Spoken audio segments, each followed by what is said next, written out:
Hello and welcome back to Sounds of Silvestri, a chronological journey through the continuing filmography of Alan Silvestri. On today's episode, we'll be covering Cat's Eye from 1985. My name is Clarence, but you can call me Sting Soundalike. I'm joined, as always, by my co-host Grace, aka Pinkyless Woman. Forget the cat, you hemorrhoid. Get the gun. I feel like maybe this movie was rated R originally, and they had to dub over some of the poor language, because Fiddly Sticks did not feel in character to me. I kind of loved it though. It was great. Well, Grace, this is a big episode today. We're one step closer to the summer of Sounds of Silvestri. It's so close. We can feel it. In fact, we're so close that it's I think it's upwards of 80 degrees while we're recording this. It is so fucking hot right now. We all have our fans off. We're boiling, but that's our dedication to the artistic process right now. That's right. The things that we do for you, our humble listener. Well, this is a big... You're not going to co-sign that? Nah. No. Fair enough. Well, speaking of humble listeners, we have a dedicated fan of the show with us tonight. Grace, who do we have with us on Riverside right now? Yeah, so it's our friend from the VHS Village. You've heard him call in, I think, once or twice. It's Joe Fiddly Sticks, or also known as JoeJazzy. Hi. Hello. I'm Joe. Fantastic. Great intro. Well, Joe, you are officially our very first guest on this podcast. I know, it's crazy to think about, really. You're setting the stage for everybody else who may eventually guest. So no pressure, but It can only go up. That's everybody's going to be compared against you. Yeah. I'm, the bottom, like the ladder rung starts with me, and then each guest you get will go up a rung, and it'll be great. See, this is what I'm talking about when I say that we have humble listeners. I mean, That's where else are true. you going to hear That's an that? excellent point. Yeah. Well, we were talking about when we have guests on, what we want to ask them, what the procedure is going to be. And I think what we decided on is, Joe, what is your personal favorite Alan Silvestri flick, if you had to choose one? So, I did have to look at stuff he composed, to be honest with you. And there's a lot of absolute heaters that this man worked on. But one of them stands above the rest for me, personally. And I got to give it to Lilo and Stitch. I adore Lilo and Stitch. Yes. Wow. I appreciate it more now that I know he was the composer for it. I had no idea. Fantastic movie, great score, great music in it. Yeah, that one stands above the rest for me. But obviously, he has a lot of great movies. It's hard to pick one, unless you're me, and then you pick Lilo and Stitch. The original has such a great sense of self in the production and the setting and the music. Like, I love it. I love it so much. And we're coming up on the 25th anniversary of that movie next year. No. If you can believe it. Yeah. Really? 2002 That's that crazy. movie came out. Old. Yeah. Joe, if you had to guess, when do you think we're going to cover that movie on this show? What year are we in? Came out in 2002. 26? We're in 2026 now, yeah. I'm going to say, And this was 85, this movie that we're doing today. Yeah. let's say 2030. You're not far off, so unless we Okay. have any more surprises, I'm looking at our spreadsheet right now, and we're scheduled to cover Lilo and Stitch on February 5th, 2029. Okay. So- Okay. Hey, a little earlier. That's great. Yeah, you Hard got think something to look about, forward be to. honest. Difficult Thank to think God. about, but Yeah. I'll be 31 or 32 years old at that point. and then I that's think cool. we'll revisit it a little bit later when we have to do the live action one, which he That's, for. yes, I forgot about that one. Yes. I forgot about that as well. I wish we could forget as a society, but I think we're locked in. Some Yes, are saying that it's one of the one- better live actions. Yeah, that one's August Some. 5th, 2030. Some are saying. So that's kind of fun. We get the original, and then a short year later, we get the live action. Things really start to compress as we get into better the or for worse. 2000s. Yeah, Yeah. that's true. I mean, they're all related to each other at some point. Alan That's started all- getting all the- expensive. That's exactly right. Well, I wanted to make this a little bit more difficult for you. So that's your favorite overall, but if you had to pick of just the movies that we've covered so far, Ooh. what would you say? And you can't pick Cat's Eye. I can't pick Cat's Eye. I don't know if he would either. Anyways. I think I have to say Let My Puppets Come, to be honest. Right? Great choice. That movie was so Fantastic delightful. choice. I still think about it. I'm Interesting word to definitely gonna use. see it again. Delightful, yeah. Yeah, it's delightful. It's a delightful film, fun for the whole family. Great movie. I don't The know family about is all just that. me, to be clear. Yeah. Okay. Fun for the whole family if everybody in your family is of age. Mm-hmm. Otherwise, maybe not. Well, you know what? Maybe not fun for my family specifically, but someone has a family that it would be fun for the whole family, I'm sure. You know what's great is so last week when this episode comes out, I guested on Grace's other show, Big Wet Elephants, because her regular co-host Scott is in California for the World Cup. Just living it up. And that's right, living it up in the big city. And I was trying to think of a couple movies that we've covered on this show to help promote the show, and I said Let My Puppets Come, and Grace immediately steered me off of that idea. She said, maybe not. This is a little less of a niche audience. So I think my word was mainstream. And I did text mainstream, Scott yeah. today and ask him to cut it, so we'll see if it makes great. the edit Okay. or not. Nice. But I think you set it up well enough that we can just... But I was like, I have family that listen to that show, Yeah, You know what? Fair censoring a enough. friend, but it's Clarence did a great job on the pod. That was a lot of fun. With a was a lot of horrible fun, movie thank you. that we had that I picked. So yeah, kind of atrocious. that movie was really bad.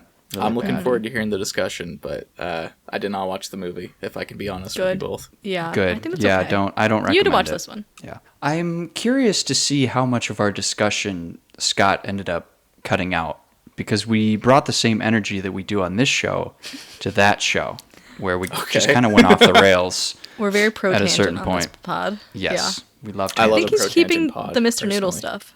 So Oh, he that'll kept be it. fun. Oh, fantastic. Thank You guys God. talked Rest about in Mr. peace. Noodle? Yeah. That's amazing. We sure Okay. did. And it made sense. It was a tie-in. The guy's in the movie. Oh, Exactly. Two Okay. seconds. Wow. Bill Irwin, yeah. Maybe I do have to watch this. No. No, you don't. Yeah. In the first 40 minutes, we get one song. I'll watch 2 seconds of it. Specifically, Yeah. Mr. Noodle 2 seconds. The Mr. You might Noodle like part. that. I mean, hey, it's a pretty solid clip, I guess. All right. Solid Mr. Noodle performance. Yeah. Joe, when we were talking to you about the possibility of coming on this show, you chose this movie to guest on. Is there a particular reason? Did you have a connection to this movie? Did you watch it growing up? Well, I definitely saw it when I was too young for it, for sure.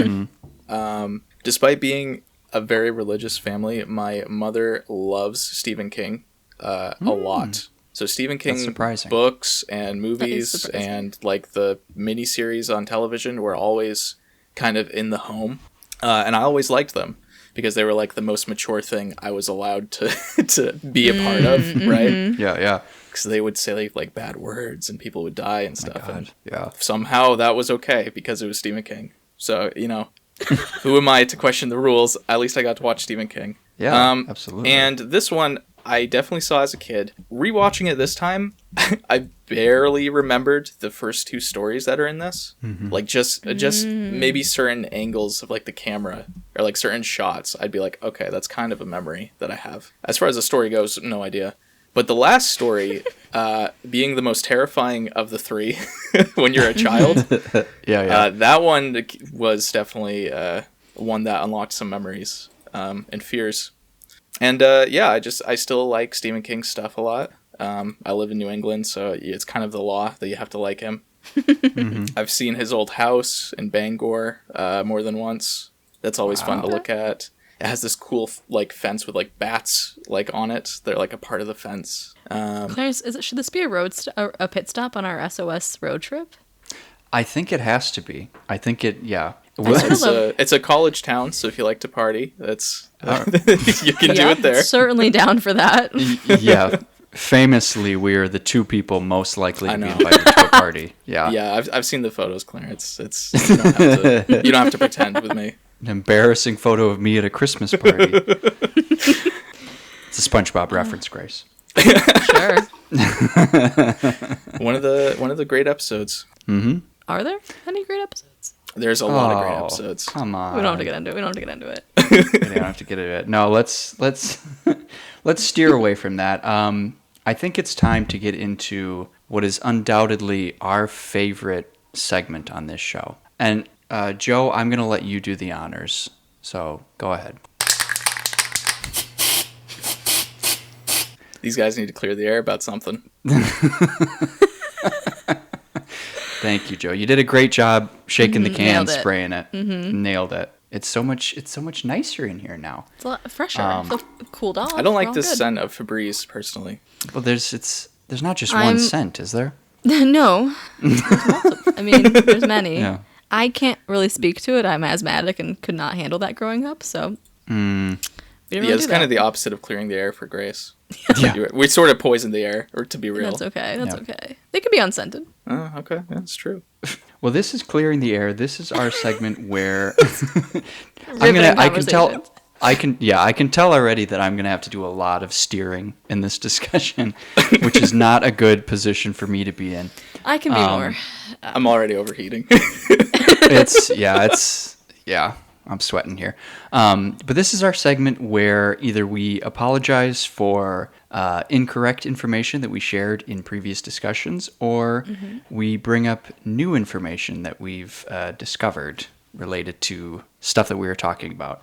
Now, Grace, I think you've only got one this time around. Is that right? That's correct. Do you want to go first then? Yeah, absolutely. Yeah. So I've got a couple. Our last episode, Fandango, was a very fratty movie. And so we got on the topic of fraternities and sororities. And I said that I was pretty sure in Milwaukee, they had like an anti-frat house law where more than 3 unrelated people could not live in one apartment. And you mentioned to me that that might be bullshit, that it might be a myth. And so I did some extensive digging, I did some research, and I discovered that yes, there is no such law on the books. So I was hoodwinked, I was spreading misinformation, anti-frat propaganda. So I apologize. I Could it love have being just right. been like a campus rule?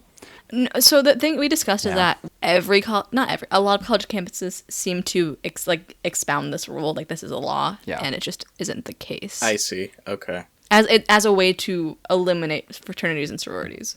Yeah, they either say that it's that or the listener can't see this, but my Diet Coke is cooling off my forehead right now. I was literally thinking about doing the exact same thing, and I saw you doing it, and it killed me. It's helping.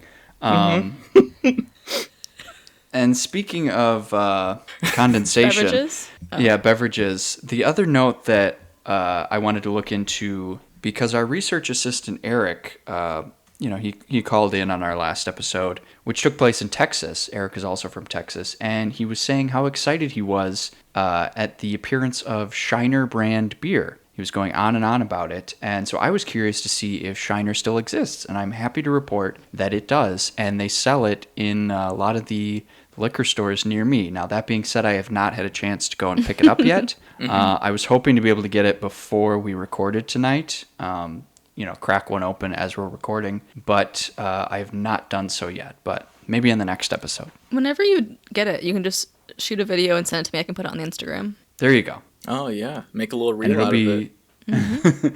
it'll be my live reaction, so hopefully it's good. Yeah. I crack it open. Real This is just- tastes like ass. Clarence is just spitting it back Worst up. beer ever. I bought a whole 12-pack of this thing. It's not even good. Yeah. No one will even take this for free.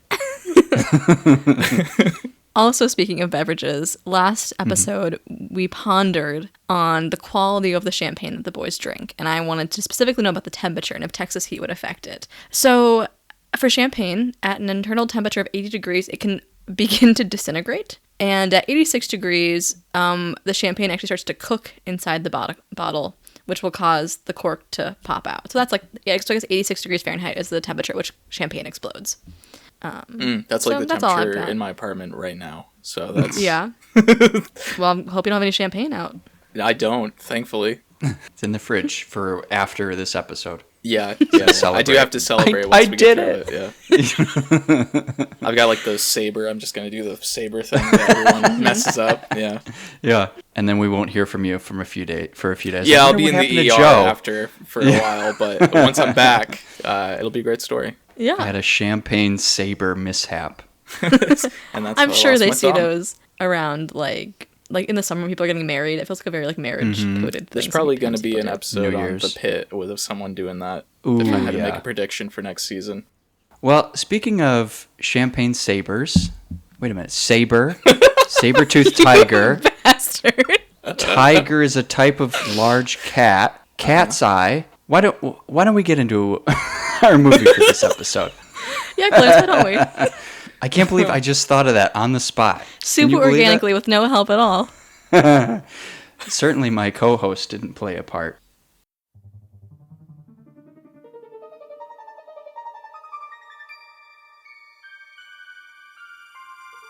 Cat's Eye is a 3-part horror anthology tied together by one stray cat following a voice only he can hear. First stop, New York City, where a man named Dick Morrison joins a quit smoking clinic with a perfect track record. The secret? As the saying goes, every breath he takes, every move he makes, they'll be watching him.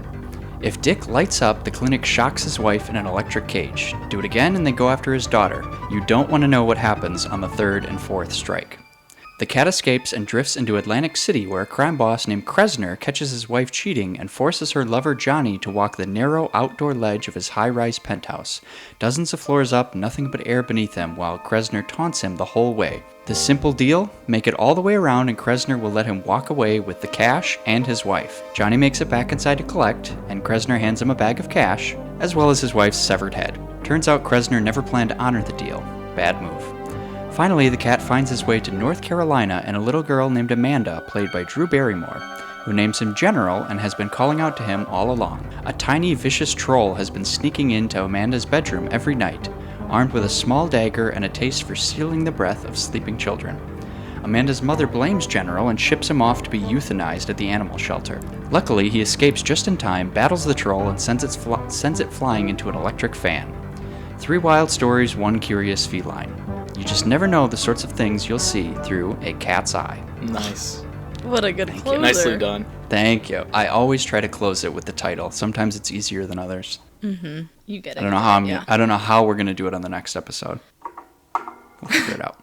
What is the next No one? clue. What is the next one? next Joe, one? come on. I don't. It's the big one. I know you guys have a tab of like Silvestri's filmography, like pins in your browser. I don't have. I don't have No, it. we just know because it's Summer of Sounds of Sylvester. It's the Summer of Sounds of Silvestri. Well, you'll have to wait until the, Fair enough. the And end of the episode to yeah. find out. Yeah. And I reveal it live on All air. right. Well, do we want to talk about the score? Start off with that, as we Yeah. always do? Yeah. We should like realized- name this segment. I was thinking that we don't really have We really should. I was just thinking. I asked that question every Settle the episode, as if we're not going to do it. Do you want we to start talk with about the the score? Yeah, like we do every time. If you're feeling it. Yeah. Okay, off the bat, I'd say this is not my favorite Alan score. I think it's very electronic, very atmospheric, but not much juice. Like, I think there's not a lot happening. It's kind of repetitive. A lot of things we've seen him do, but then also just sort of him bringing in the electronic. I feel it's just like a keyboard sometimes, just sort of fill the space in a way that isn't necessarily super imaginative or inventive, but like fits the vibe of what he's trying to go for. Like, it works. I just don't think it's super stellar. Yeah, he brought his disco back a little bit too. A little groovy funk, yeah. I did like Little that. throwback. It's funny that you mentioned how electronic it felt, because I listened to the director's commentary for this movie, and that was one of the things that he pointed out. He said, we should say the director is Louis Teague, and he said Alan Silvestri was still getting his start during this film, which is the only reason we could afford him. He also wanted to experiment with Fair. some new equipment, so almost all of the score was done electronically. So you nailed it. I just feel like electronic scores to me I've talked about it, feels so hollow and so lifeless. Yeah. And I know there's intentionality and there's art behind it, but it doesn't resonate with me as much as a full like orchestral score would. Yeah. And I think definitely when you compare it to the score that we're going to be covering next time, it's completely different just in terms of how it feels. And it's for better. Yeah. Yeah. Even considering that, were there any moments that you did like or that you did think were effective? Yeah, so I went song by song through the score. I want to mention just the intro. Like, it's a typical eerie horror movie vibe, but we have the heartbeat that comes back a couple times within it, Yeah. and I think that's really effective. I also thought in the main title, he does like a move up the scale, which is then bookended by a chromatic scale moving downwards into sort of more electronic, like the big Back to the Future sounding theme. I think that works really well. I think it really, just the ups and downs, I think, work pretty effectively to have the main theme go like that. And then there is some of the darker stuff. I think the song was called Delusion. It was like a more traditional orchestral stuff with like strings and like a very strong timpani role in it. I think that worked really well. The one that I think was less effective was First Smoke, which is where he's like lighting up the cig for the first time after sort of wandering around. I remember that moment in the movie being more dramatic, but in the song in the score itself is not really that. Not much is happening. Is that the one when he's lighting it up in his house, or is that That's one in his car. or when he's in the car? Oh, the car one, yeah. But also, like, Yeah. the lack of sound adds to the tension, so I get it. Like, I understand why it was there. In my mind, it was more dramatic in that moment.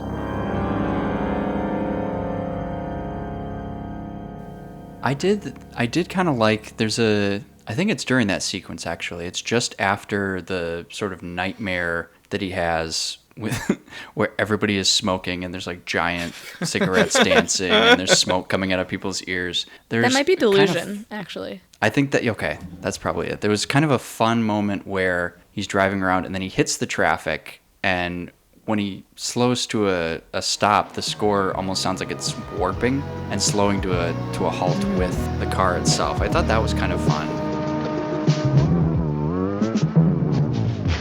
And then after that scene, you know, when he's just lit up and he sees the operative and he knows, like, oh shit, Yeah. he's gonna go after my wife now. I in my notes I called it like the panic attack theme when Yeah. he's rushing to get home. I really liked that. It was like very synthy, but it was, you know, I thought it captured how he was probably feeling in that moment. Like, oh my god, they're gonna steal my wife away and they're gonna put her in this electric cage. Yeah, I like the way they did that scene for sure. I wasn't You feeling just anything feel for the him in the panic. moment. I was just worried for his wife. Yeah, No, that's yeah. And that's gonna be a big theme. I mean, across Yeah. not necessarily in the third, a little bit in the third segment, but definitely in the first two. Yeah. Yeah. It's like women suffering for men's decisions. Yeah, literally my review. Joe, did you have any thoughts on the score? I guess my only, like, I don't know a lot about music, so I don't have much to add to this segment, unfortunately. But I did want to say I felt a lot more cohesive with the first story than it did in the other two. Like, it really felt like most of the effort went into that one, and that was where I noticed it more, both positive and negative on that. And then story 2, I can't even, like, I'm trying to think back on it, and it's not really, nothing's jumping out on, like, what that was. And it was a little bit the same with the third, until, like, the last maybe 20 minutes. And then the score kind of really ramps up on that one. Yeah, there was one of the opening ones in maybe the first song in the second story. It's called Cat in Atlantic City, and that felt like that could be like the most closely related to the carnival themes that we hear in the past. Like, there's just a little like slight vibe of oh, there's things in the air, you know, like there's gambling happening or something, you know, like something like that, like a casino was nearby. And I think that was a little bit more like, that was a little bit different than the stuff that we'd heard previously from this movie. But yeah, I think all of it. I had done like song by song notes, and then at a certain point I was like, this just is all meshing together. Like, it's all the same sound over and over again. Yeah. But it's tough. Yeah, I thought the theme, so they didn't necessarily each have their own vibe in terms of music. And I sort of wish they would have. Yeah, I think it would have helped to differentiate them. But there was also like the connective scenes between the segments when the cat is like, you know, finding his way to the the next town. I don't know. I really did not like that theme. Did you see that there's like, supposed to be a prologue? I did, yes. Yes. And they were like, that's too silly. Yeah, he talked about that in the commentary as well. I think the commentary was recorded like 18 years after this movie came out, and you could tell that he was still kind of pissed off that they cut the prologue. Because he was like, the studio in its infinite wisdom decided that it was too Nice. silly or something. But I felt like the connective theme, it just seemed too heroic for what was essentially a cat, It's a cat running just on a walking street. Yeah. Yeah. And It was doing just following like a child's ghost that it keeps seeing. That's yeah. in the prologue. Yeah. Well, and it's like, I guess he steps up in the third one, so like that heroic theme works for that. But it's Right. we don't get any of that in the first two, Right. especially not the second one. He's not really doing much of anything in that. Yeah, he No. just kind of sees it happen. That's pretty much it. A Yeah. bystander. He runs across the street and avoids being run over, and that's Yeah. about it. Yeah. Well, that transitions pretty well into one of my big points was the special effects in this movie. Okay. So, obviously this is 85. It's before CGI or anything like that. But I thought what they were able to do on a relatively small budget and a short shooting schedule, I thought a lot of what they were able to do was pretty impressive. Particularly in the third segment with the little troll running around trying to steal Drew Barrymore's breath. Does the what did troll you guys have a think? name? I don't think he does. I think he's just the troll. Specifically, it's an evil gnome. Is it really? Is that what they say? Pushes on my glasses. Yeah, it's a gnome. Actually, it's Actually, you guys are wrong. It's a gnome. Well, what did you think of the special effects? Yeah, especially in the third one, it was crazy. Like as soon as I was watching it, like it took my brain a second to register what was happening, and I was like, Yeah. that's a giant prop that they made for some dude to climb on." And I was like, "Oh my Yeah. god, I have to see like the behind the scenes." And then I didn't because I didn't give myself enough time to. They made a bed so big that it got into the Guinness Book of World Records. See, that's incredible. Wow, That's so that's cool. crazy. And it looked good. It like looked pretty really good. did. Even Yeah. when he was like crawling around by Drew Barrymore's like feet, and she had like the green screen like halo effect. The composite, Even that wasn't yeah. like too bad. I mean, I was watching like the the Blu-ray of it, right? Oh. So even in that, it looked still pretty good, and it was impressive for what you would assume is a very not big budget. Claire, Right. do you know who this special effects coordinator was, or the person in charge of all those elements? So I don't know the name of the person who was doing special effects overall. I do know that for the animatronics for the gnome, that was done by Carlo Rambaldi, who also did the animatronics for E.T. and the 1976 King Kong. So like the part where you got the little troll or the gnome, when you've got the gnome on Drew Barrymore's chest like grabbing her nose, that was all Yeah. animatronics, or like any of the stuff with his face moving. Yeah, the little pincher. Yeah, the little pincher. So they just had like a whole crew of people standing behind the camera, moving the levers to move the face around and stuff. But yeah, as far as the other special effects, I'm not positive. Yeah, I'm on the AFI catalog right now. The special effects coordinator's name is Jeff Jarvis. But there's a whole crew of the people who worked on it. There's there's at least there's maybe 15 people who worked on Wow, that's pretty cool. this specific. But yeah, Jeff Jarvis has done like Poltergeist and Exorcist, things like that. Howard the Duck. I thought like the cityscapes in the second story looked pretty good too. Yeah. When he's climbing around the ledge. It didn't look bad until the fall. he fell? And then it was like, Yeah. ooh. Yeah. There's the Okay, age. there Yeah, it is. that bit was rough. Yeah. But the whole rest of it, I was like, this is pretty serviceable, for especially considering when it came out. Yeah, I loved the cute little cars driving around. Yes, I You did can, too. you can Yeah. tell that it's miniatures, but it just it was yeah. It's kind of quaint. It is quaint. That's the perfect word for it. And he was saying in the commentary, with the exception of a couple exterior shots that they did in Atlantic City just to get, like some of the skyscrapers, they filmed almost all of this in Wilmington, North Carolina, or on a soundstage. And so the ledge segment, that was all on a soundstage. Like really the only part that they built was just the little ledge, and then everything else in that shot is miniatures. So they That's had so cool. yeah. Huh. So so when, for example, when they're shooting, when he's on the ledge and they're shooting from overhead, they have him on the ledge that they built, and then for the miniatures, the street down below, they had it way up close to the camera, so it's like a forced perspective thing, so that you've got all the traffic underneath. That's awesome. And he said in the commentary that the ledge itself, I mean, they needed to have a little bit of space so that they could film him from underneath as well. So he was only about 15 feet, 12 or 15 feet off the ground. That's still kind of high. Yeah. They probably had That's pretty high some up. mattresses or something on the ground or something, Yeah, but- just don't fall. mats. Just don't fall, buddy. right. Just a fall. Well, I think it helps to, it helps to instill a little bit of fear in the actor. Yeah, in that for sure. performance versus being an inch off the ground. I'd say most of the special effects were in the final two segments. There really wasn't Yeah. too much.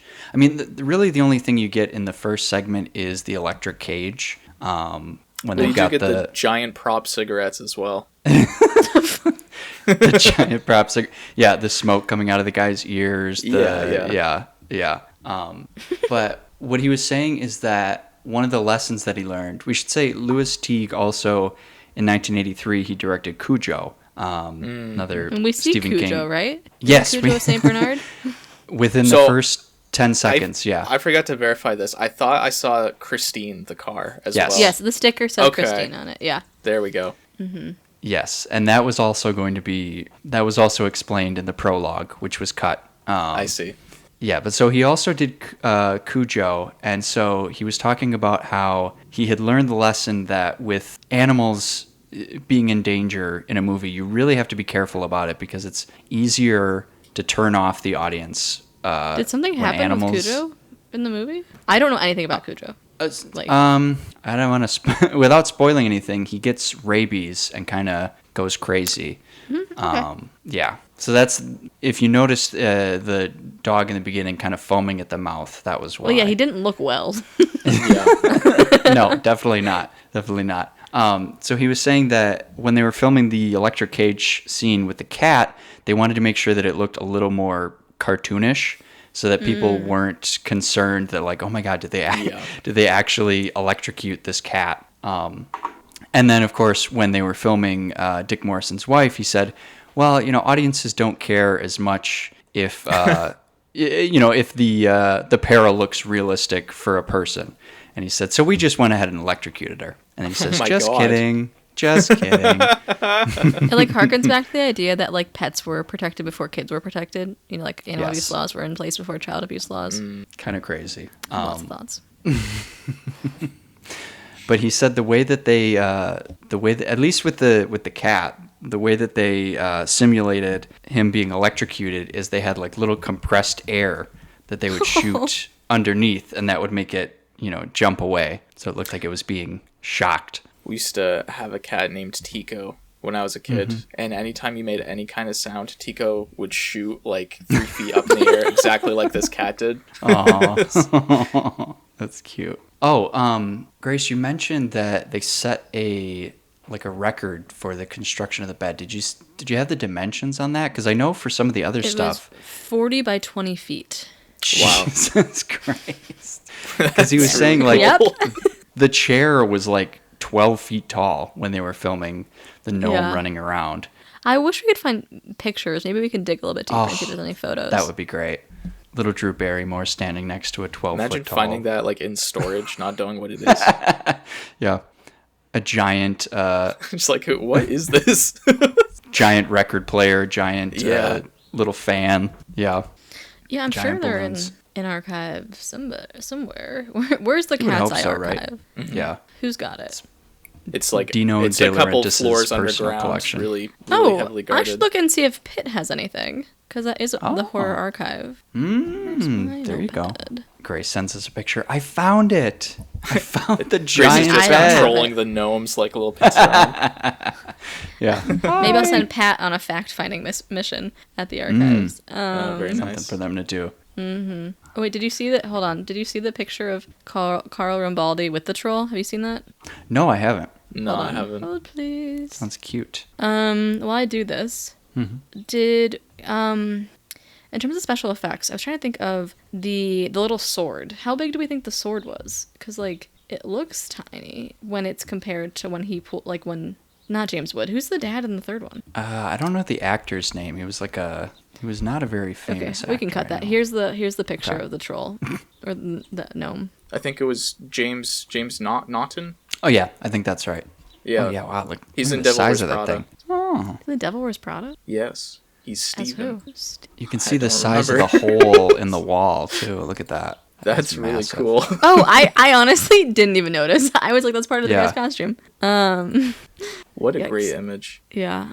There's a part too when the gnome falls off the bed, or I think Drew kicks him off or something, and he falls through this little drum. And Oh, Teague yeah. was saying that when they filmed that, he actually had to fall like 8 feet through It it. looked real. Yeah. It looked like Yeah. it might It have hurt. is crazy. But they had to speed it up because he was like, well, in real life, if he'd only been 4 inches tall, it would have been a lot faster than that. So he fell the 8 feet, and we said, no, it's got to be faster than that. But we couldn't really do it any faster and still be safe. So Yeah. Well, I guess safety they is were very important, right? concerned. Yeah, I guess. Yeah. It There was were a probably non-union mattresses set, inside of the but- drum, it's fine. Yeah. Oh, I hope so. Well, do we want to? I know we talked before, just in terms of clarity and not getting confused. Do we want to go segment by segment? Because there's the 3 different parts of this anthology.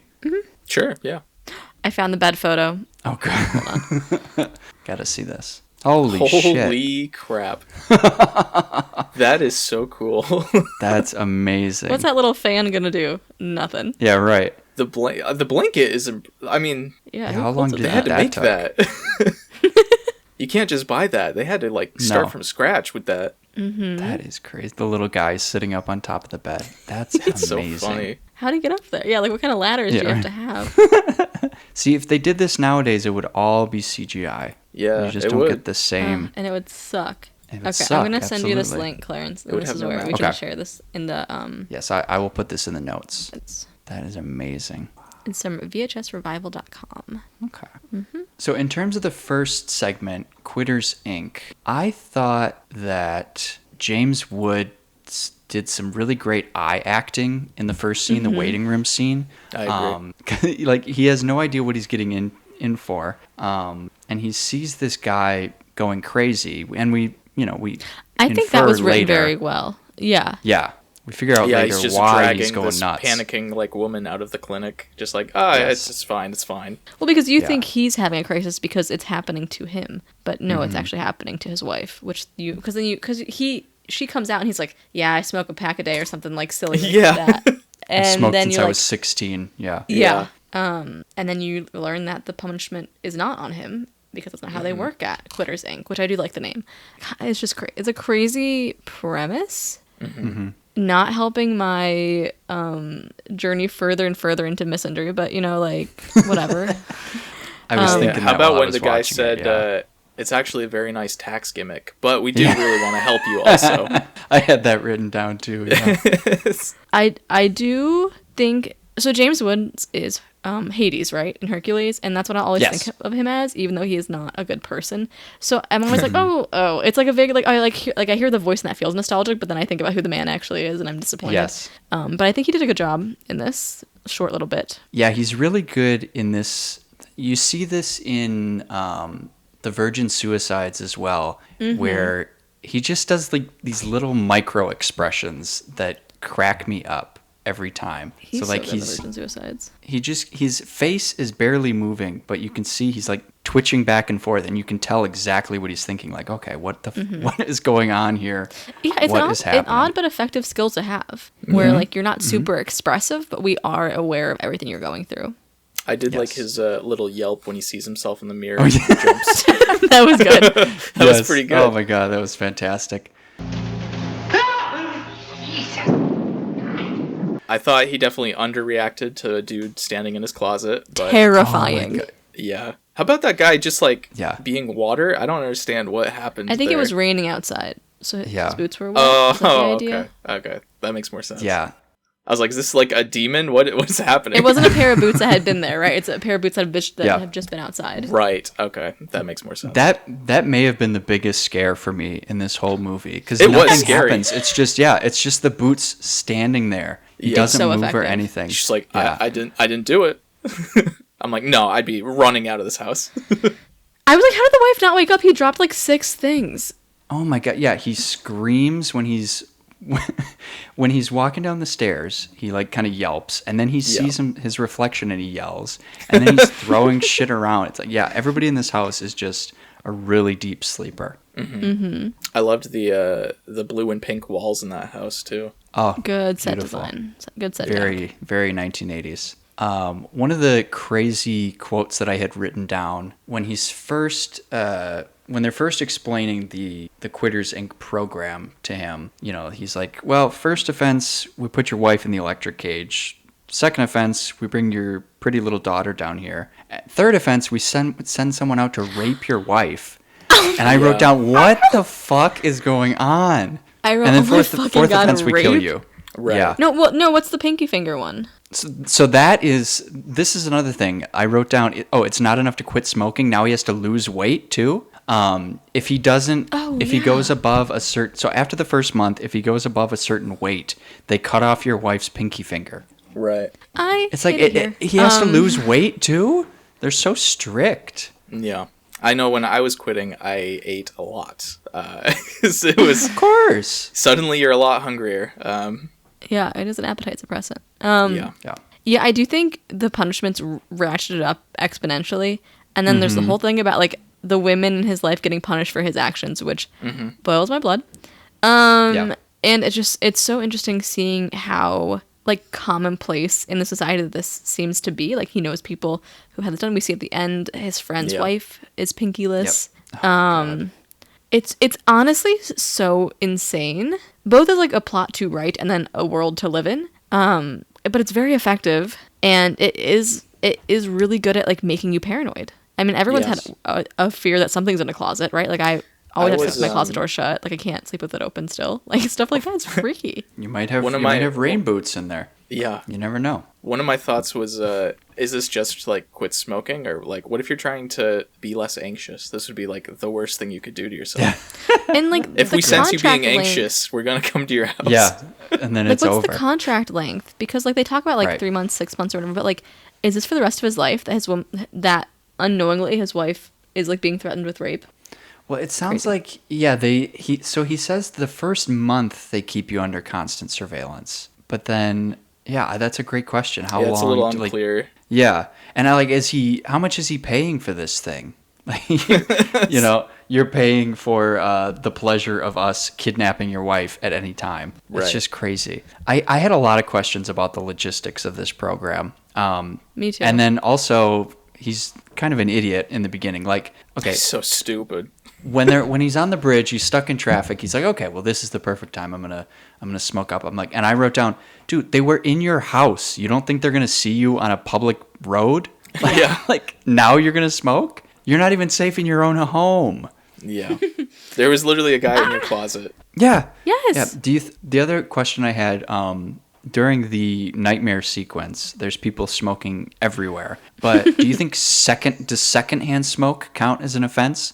Like, could he go and stand next to somebody who is smoking? I think it depends on the intentionality of the act. If he's in a room, people are smoking, that's fine. But if he willingly goes to stand closer to someone who is smoking, He's like breathing heavily. I think it's a fine. I think that's in like the fine print. I mean, Yeah. It's on On the page surface, You need to no. see the 12 of contract. the little Exactly. contract, yeah. but the use of every breath you take killed me. I thought it was hilarious, and that paired like the sensual smoking shot that you get, so Oh funny. my god. Works Yeah. with the breath because of smoking. Works with watching you. I'll be because they're watching you, them. yep. Yeah. It's there's a lot of multifaceted. layers. And then it comes back again in the third segment. Every breath you take, does, he's literally taking the breath. Taking breath. Yeah. So I had some notes on that because Teague also talked about this in the commentary. And so when they were filming the nightmare sequence, they wanted to have they needed something playing in the background so that people are dancing around. They need something to dance to, and so he played the police version of that song And they weren't sure if they were actually going to use it. And so he took the rough cut to the producer, Dino De Laurentiis, and he said, I'm thinking we should use this. And the police apparently wanted way too much money to use the song. So they just had a sound-alike artist record it, and they used that instead. And then for the shot where it's I forget what the main guy's name is, but the actor's Alan King. He comes down in like this jumpsuit and he's lip syncing to the song. I was a big fan of that jumpsuit. And he looked fantastic, I have to say. And they filmed two different versions of that. So there's one where he's just coming down the stairs, and then there's another one where he's lip syncing to it. And the lip syncing version is the one that Teague took to De Laurentiis. And there's a ton of times on this commentary where he's doing an Italian accent, but he's like, "Oh, you ruined me. Now I have to use the song. Now we got to pay for the song." So it's like he kind of twisted his arm into using that. Honestly, song. the sound-alike did pretty good. Mm-hmm. It was close enough that I was hearing it. I was like, "Is this a cover that I'm hearing?" Like an alt take, yeah. Yeah.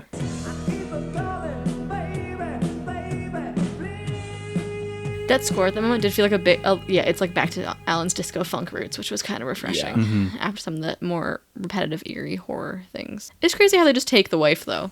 What's her name? Is her name Cindy? But they yank her, and it's like, you're with us now. Yep. Was it Sally? Maybe it was Sally. I don't know. I think it is Cindy.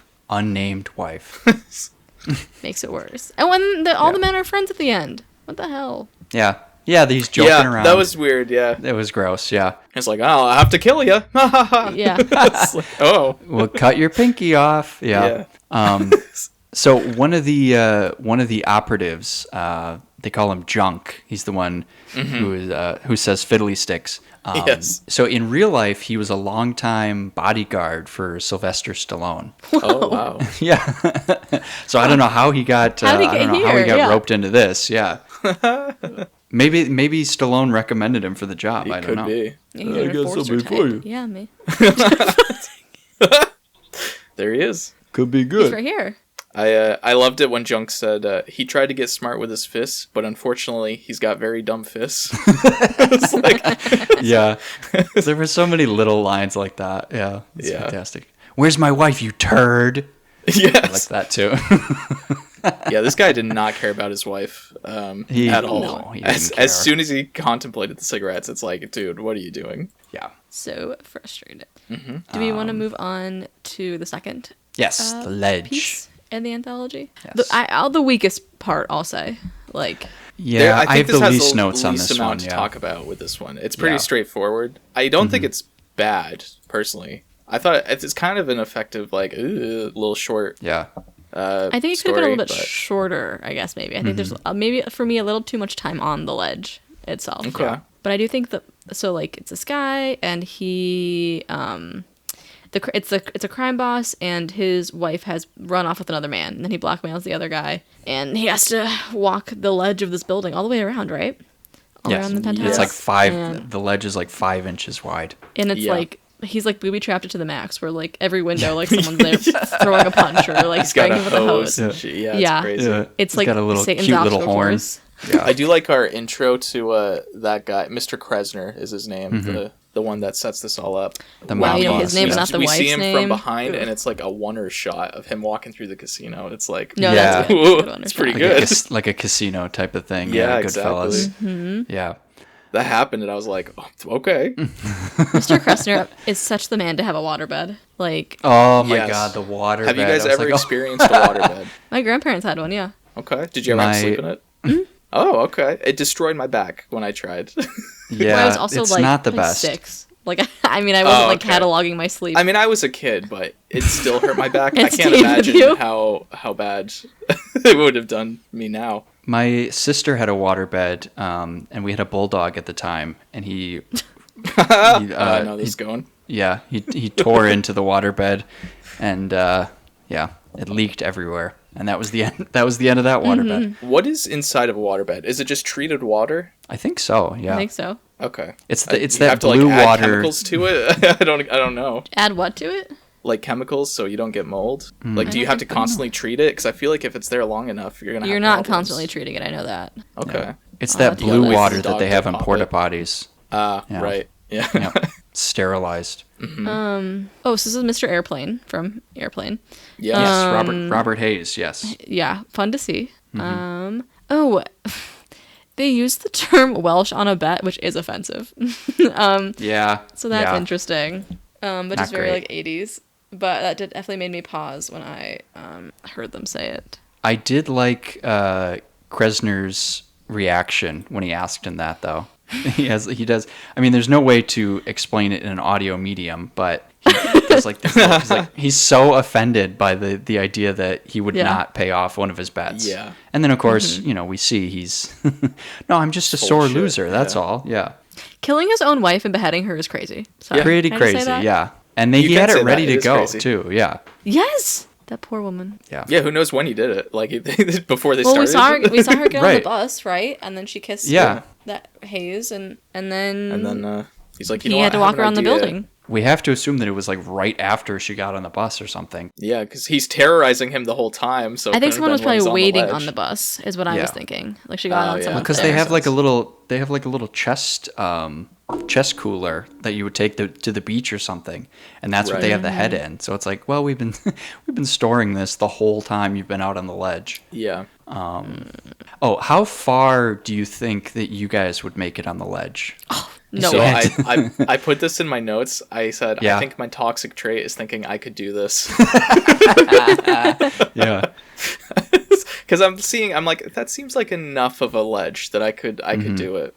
I mean, I guess like I have pretty small feet. Maybe that would be an asset. Mm-hmm. And I have decently good balance, but I am terrified of heights. So. Oh, yeah. No, to Yeah. be clear, the height would be terrifying. But that's the you big know, thing. Yeah, If you have to do it, I mean, you did got have to do to it. It's Nah. either- Okay, let's next It's week. either Let's that or test go it to out. Let's see prison. if Joe can Yeah. do the ledge. Yeah. Give it a shot, guys. I mean, as soon as when he gets to the sign, that's where I'm like, okay, this part would be a little, Yeah, tricky. that's the tough part. Yeah. The pigeon, just kick the pigeon. It's not that hard, man. No, yeah, definitely just kick you the let that pigeon. pigeon go for way too long on that same I spot do of worry his about the ankle. hose. The hose coming Yes, at you. Like, I but think he that didn't part. hose him on the like skinny ledge. Like he was on. He was kind in of a the- breathing yeah. Yeah, but then area. your shoes are wet. You're wet. That's like true. The traction Yeah. you have is less. It's true. You make it all the way around, and then you Might be a little develop refreshing. pneumonia because you're wet and it's so cold. Just to add on top of the problems. Yeah, as if you've got all the money, so you can pay for the treatment at that point. Therapy. Yeah, you're gonna need a lot of therapy after seeing your girlfriend's. He'll severed probably head. never have an affair again. Lesson You know learned, what? I He learned guess. his lesson. Yeah, serves him right. Everyone I help cheat ends up dead. So one of the things that the director said when they were talking about the pigeon scene, so the animal trainer in this movie, his name was Carl Miller, and Teague's whole thing was like, well, Carl Miller, I don't know how he was doing it, but he was even able to, he was telepathically communicating with the pigeons to get exactly what he wanted. Because he's like, do you know how hard it is to direct a pigeon, to tell a pigeon what you want it to do? That's so funny. Yeah. And then he punts it. He punts the pigeon Yeah. off the building. Yeah, was there no Oh my animals God. were harmed in the making of this during this film or no? I don't know if we saw that tag or not. I didn't watch through the rest of the credits. Good question. Yeah, that's the one I don't know. real. That's the one real Doberman case of Gang, animal like, violence. right, had the Yeah, the little pigeon had pun. That was the first one. Yeah. I thought saying buzz off to the pigeon was pretty funny. Yeah. Yeah. He said. I wrote it down. Try this, you flying shithouse. Yes. God, that was fucking great. One other thing I noticed with having to do the ledge, it seemed like the wall was pretty smooth along the spot where he had his hands. Do you think that he's done this a bunch of times before? Like with different, like how many times do you think he's had people do the ledge? I like that theory. Oh, Yeah. I don't know. I just think building stone is pretty smooth on one side. Like that's how they cut it. What is the purpose of a ledge? Is there like an architectural reason that it would What have is that? the purpose of a ledge? Why does that feel philosophical? The purpose of a I'm like- ledge is the purpose it serves. Yeah, it's Yeah. why is it? That's why a is it great like that? question. Is it just in case people have to get out the window and walk on a little ledge? That seems unsafe. Like, seems like a little liability if you put it there for that purpose. Is this going to be clearing the air for next episode? I'm not an architect. Can an architect let us know? Yeah, do we know any architects? My note, clearing the air. Purpose of ledge? Question mark? I feel like it has to be just purely decorative. Because I can't imagine that if they were going to build in a fire safety plan, it would be, let's have a 5-inch Right, ledge. yeah, no. That's, Yeah. that's how people will escape. Oh, that's that's for the guy that cleans the windows. He just kind of shuffles along. Yes, it's just... Yeah. Yeah. Maybe it's exclusively for the pigeons. I don't know.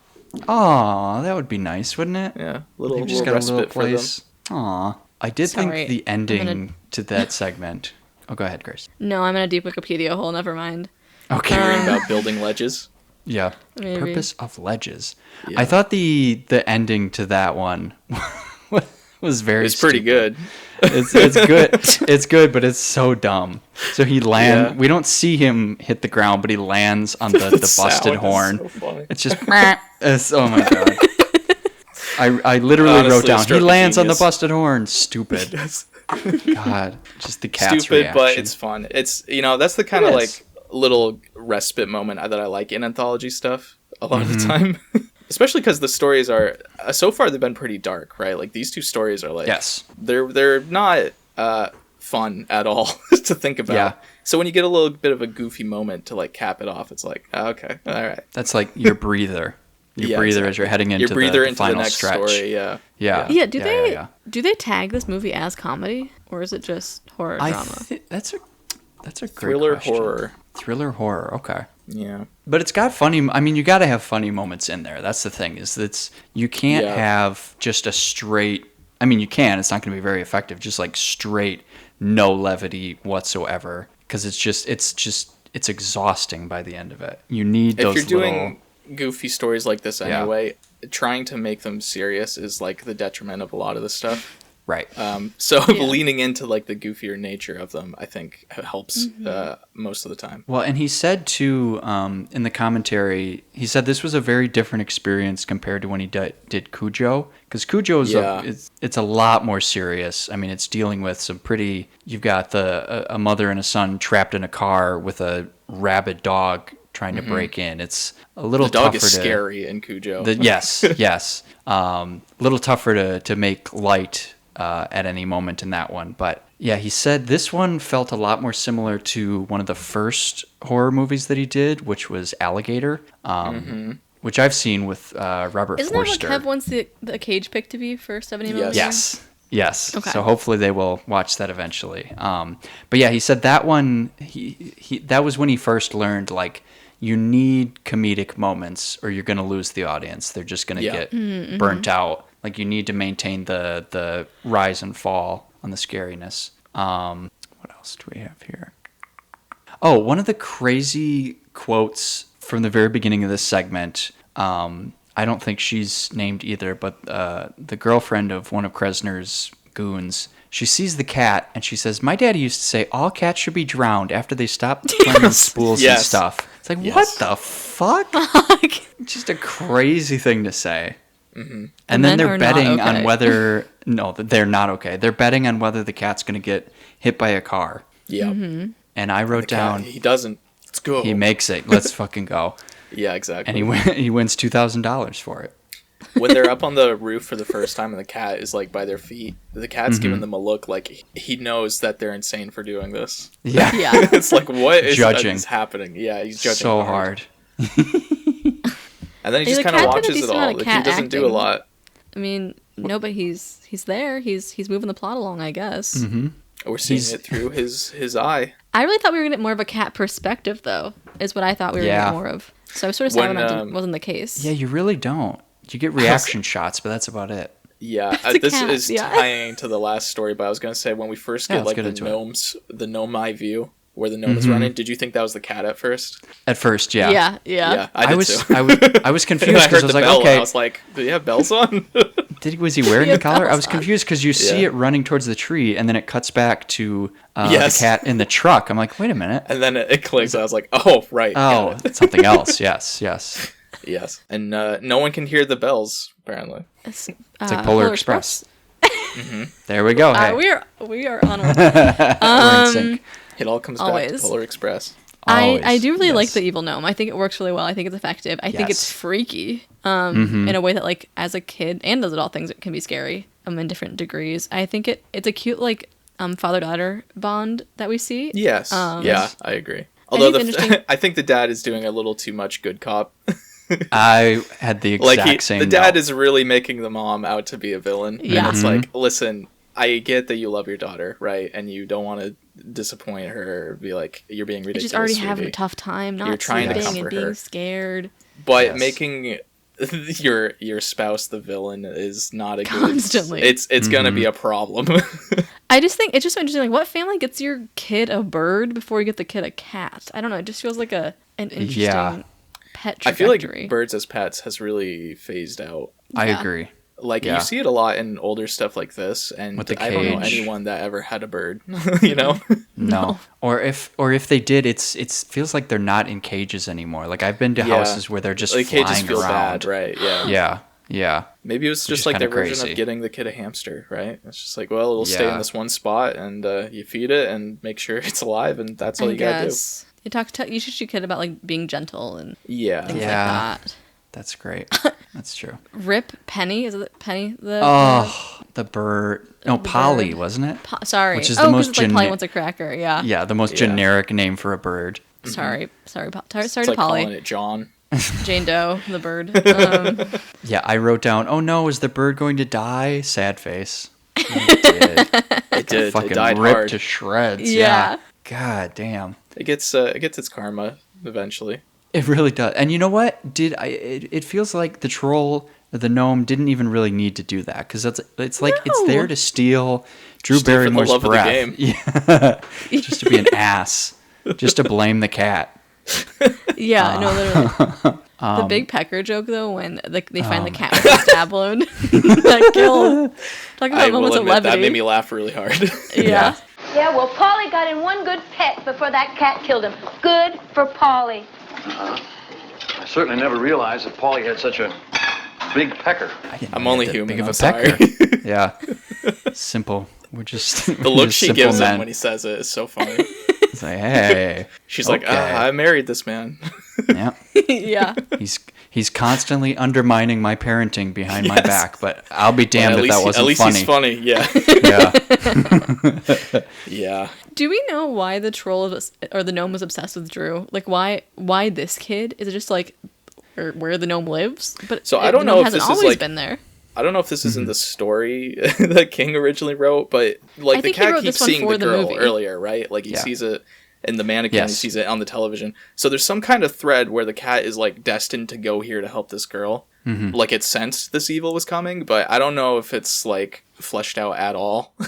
But it's certainly not in this. He wrote the third story, I think, for the movie to like have Yes. something to tie in. So Oh. it doesn't. I don't know. It doesn't feel. I don't know. It's like, why is she there? I don't know. I Well, don't Grace, know. It's- we've talked about the prologue a little bit. Did you read at all about what the prologue actually was? No, I was looking at AFI and I think they mentioned it there. What was the prologue about? So from what I remember of his description, it was so General the cat originally lived with a little girl who also was going to be played by Drew Barrymore. Sure. Yeah, and this troll is trying to steal that version of Drew Barrymore's breath. Wait, that's a And much her better brother- movie then. Yeah, her brother like sees the troll and just goes nuts, like has a machine gun and is destroying the house trying Never to get mind. the troll. Maybe I spoke too yeah, soon. probably not too good. Is trying to destroy the house to get the troll, and so the cat and the troll both run away. And so the troll is kind of like following the cat around. And so eventually, when the cat makes its way to North Carolina, being led on by Drew Barrymore for whatever reason, the troll is following it, and that's what draws it to this version of Drew Barrymore, Amanda.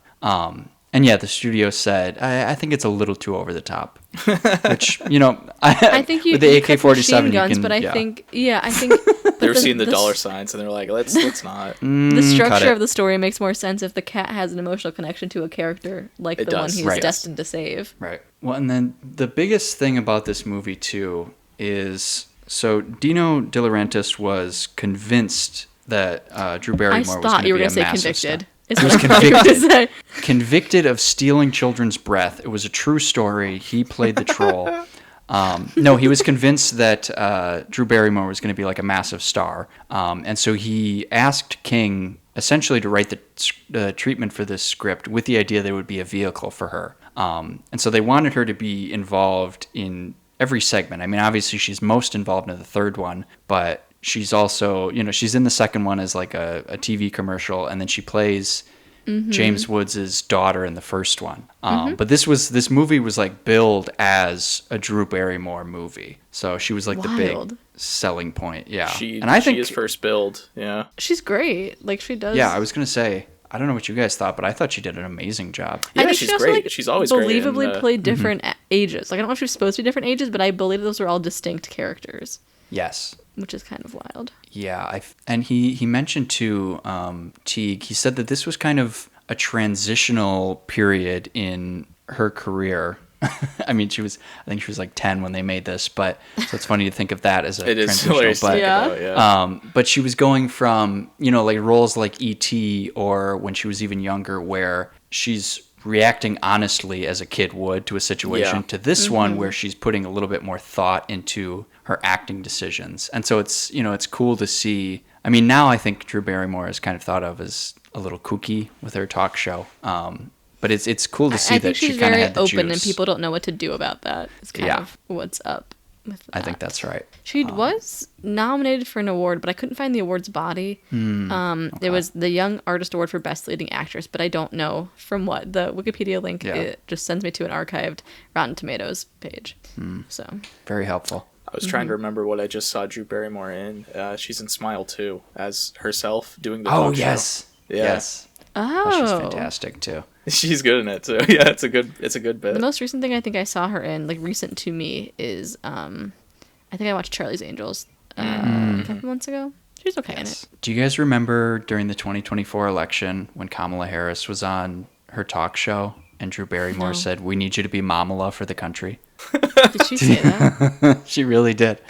And then she held her hands. Wow. Yeah. And that was when I knew that we were going to lose.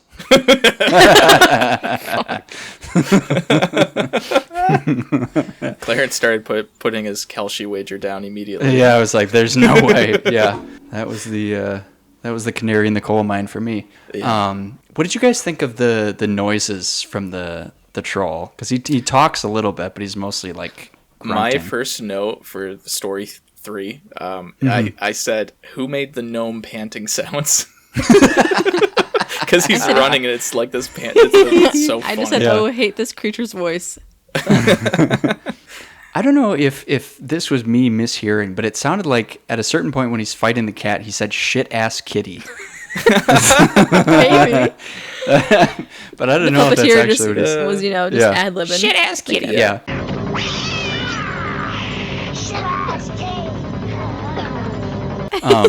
Well, the guy who did all of the troll noises was actually Frank Welker, who has done a million voice acting things, probably most notably. Fred? Yes, he played Fred in the Scooby-Doo cartoons, yes. So that was kind of fun. Hearing me watch more Scooby-Doo. Yes. Frank Welker. That's going to be my most watched. Is he still alive? He's Bullseye Buster in Toy Story. That's cool. Oh, he's Bullseye? Yeah, in 2 and 3. I guess not the first one. Bullseye's not in the first one. Well, that would explain Come on. It's been a couple years. He is still alive. He's 80. Was he the Alan Tudyk of his time? He has over 860 film, television, and video game credits. Jesus Christ. Man, the guy on is Letterboxd working. alone, there's 434. What about, let's go look at Alan Tudyk. Not to pit, I will pit two men against each other, actually. Yeah, go for it. Yeah, why not? Well, This Tudyk's guy's got a definitely whole done more career. than Tudyk. Yeah, well, I mean, he's 80 years old. Tudyk's got some time. Yeah, that's true. I mean, Tudyk at least has Letterboxd 76. So not a ton, but he's always like that weird voice. You know what I mean? Like, Yeah, he's one of that guys. He pops up a lot. well, he's just like the voice guy, the funky voice guy. Anytime there's a robot or like an alien, you're like, is that Tudyk? Listen to this. According to Wikipedia, with his films earning a total worldwide box office gross of $17.4 billion, he is also among the highest grossing actors as of 2024. Welker or Tudyk? Welker. Tudyk on on What a go. IMDb has 164 acting credits. Okay. How many did you Am I say doing Welker has? a Like Frank- 800 something? So on Letterboxd there's 434. In his bio, it's over 860 if you're counting like television and video game credits. Oh, well, fuck that. We're doing film only. 434 then. Okay. I think you got every time we have to maybe create a Welker tag because like no way I was gonna anyone's say, ever gonna. am I doing a Welker Yeah. journey? Sir, you do not have the time, do you? No. But I think a No, I Welker do tag not. would be fun. That would be fun. I mean, I'm at Take 51. a long time. It's going to be a watched, lot of so it's- Scooby-Doo, I'll tell you that. Welker all about it. Yes. Maybe He's in Tremors. Wow. He plays the worms in Tremors. That's crazy. he's the little hummingbird in Pocahontas. Aw. The return in Roger Rabbit. He's in that Who does he play? Or as I an should say, who does he- uncredited Dumbo. Oh, of course he plays Dumbo. Of course. Of course. We're so silly. It seems like he does a lot of roars. Like I'm looking at some of the stuff and it's like roar uncredited. Oh, you know what? He's going to return again after that. He's in Super Mario Bros. He Hell voices yeah. Yoshi, the Goombas, and a bunch of creature voices. Oh, wow. We'll have to do That's- some more what deep a diving guy. to make sure that we get Wow. everyone of Yeah, his. let me make sure I'm not missing any other ones here. If listeners can think of a better tag, that'd be great. I'm sort of hoping producer Dave will come in with something better. And we'll Little figure punch it out. up here. Yeah, workshop. That is fantastic. One of the other, speaking of cast, so Candy Clark, who plays Drew Barrymore's mom, Oh, that's In this- Sally. Okay. in this third segment, listen to her top 5 movies on Letterboxd. Zodiac, Twin Peaks: The Return, American Graffiti, The Blob, and The Man Who Fell to Earth. Holy shit. You want to talk about a filmography? Yeah. Come That's on. crazy. I also thought I had some thoughts about the mom. Do you think it's fair to say that she had some anger issues? I think she has anxiety that manifests in anger. Yeah. Yeah. Yes. I would say the husband definitely doesn't help with No. any issues she's having Yeah. and only exacerbates the problem. I don't know if what Grace is fading fast. We got to wrap this up. No, I'm not drinking Diet Coke over here. You guys are, Oh, well. you guys are caffeinated. That's the secret. Yeah. Joe, you said you watched the Blu-ray version of this. I was watching the DVD, so I was wondering if you had greater clarity on this. But there's a part in the third segment where you see some of Drew's art on the fridge. And there's a piece of art that says, "I am sad when my mom spanks me." I did not clock it. Okay, I wasn't sure if maybe with a greater quality you could read that more clearly. Wow, and I so was there's just a lot of misreading that. environmental So there is. storytelling here. Yeah. Yeah. So there's something there. Who was like, okay, art department, we're gonna make some art, and I want you to put this on, or like, did they get like just to go ahead to do anything? Like they read the script and interpreted it themselves, or was that a direction they were given? Wow. That's crazy That's to put crazy. on the fridge. It really Display it. Yeah. Brought that home from school. She's like, Yeah. I'm not happy about this, and I'm going Your to kid remind brought you that of home it from The every teacher day. had to make a phone call. Yeah. Yeah. Well, back Hey, then is, it was probably everything like, okay? yeah, of course she spanks you. You know what? Good point. You're exactly right. In the Yeah. 80s, How in old's he North gonna learn? Carolina. Yeah. Oh, I did have in my else you gonna notes learn? when the gnome does like a monkey screech. It got me pretty good. It's just like a random monkey sound.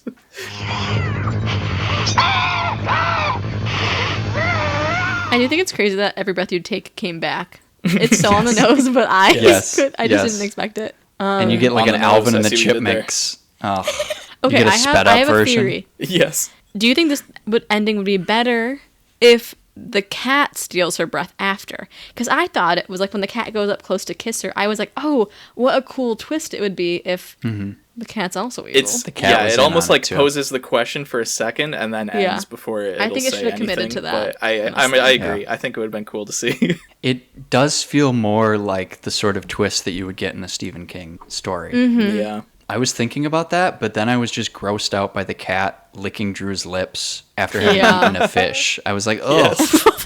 Like your breath. Ugh. Yeah. Have you owned a Had to cat, fucking- Clarence? We did for a little while, yeah. We'd like to get I was another gonna one, say but there's their nowhere breath in is the not apartment. nice. If that was No. happening, yeah, You'd wake up you'd immediately. be aware. She would not be reacting like, hi. It would be, oh, get the Yeah, it'd be fuck like, off yeah, me. exactly. It would not be Oh, pleasant. yeah.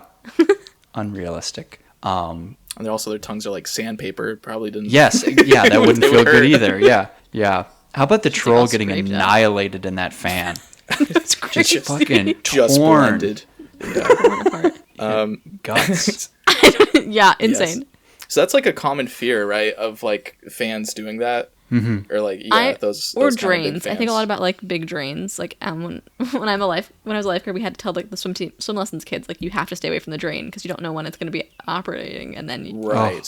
you'll just be ripped through it. 'Cause, There's like, I on diving forget hall, what there's it's huge called, ones. but there's some horror anthology book that I read when I was a kid, and one of the stories was getting like caught in one of those drains at the bottom of the pool. It still like Yeah. scares me every time Yeah, I see them and you think drown, about them or your for more than a second. your hair's ripped. Like it's. Rip. And then I they do do in think Final Destination, and that just Oh, kind of really? cemented I was the gonna fear bring that up, forever. yeah. Oh. Yeah, they do. I do think about things getting stuck. Like I blow dry my hair almost every day, and I'm always worried that my hair's gonna get caught in my hairdryer, which is like not a big issue, all things considered. Like it's like can be a much worse scale, but I'm always a little bit worried Right. about it. Yeah, It would be Stephen terrifying. King is great though. as those little fears. Like, Yes. What if I did a bunch of coke and made this fear insane? Yeah. Is Stephen King okay? I have to. That's my question. No. So about a year after this, he was sober. So there you So, go. you And know, no one's like worried about this man or like what this man might do when he writes all this crazy shit. No, they I- were eating it up. Like this Yeah, was. he's very successful. He yeah. was pumping out tons and tons and tons of stuff, and it was selling really well. I think there was also at the time there was more of an understanding that he was Oh, probably separate from on life? coke. He was If probably you on had coke. money, you were doing coke. Yeah. Yeah, yeah. It was. Well, I mean, you mentioned a year after this he was sober. This was he directed Maximum Overdrive like Yes. right after this, right? Yes, he did. Yeah, and then he kind of that was that was like the last hurrah, and then he got Maximum sober. Overdrive score and soundtrack done entirely by AC/DC. Wow, Yeah. that's pretty good. It's That's quite a fantastic. ride. So I've heard. He mentions that in the commentary as well. That King. Oh, really? Yeah. So one of the reasons why King did so many movies with De Laurentiis is because he wanted to direct, and so De Laurentiis was like, okay, well, you know what, you help write some of these scripts, and yeah, I'll give you an opportunity. So he's kind of stringing him along for a little while, and then he finally did.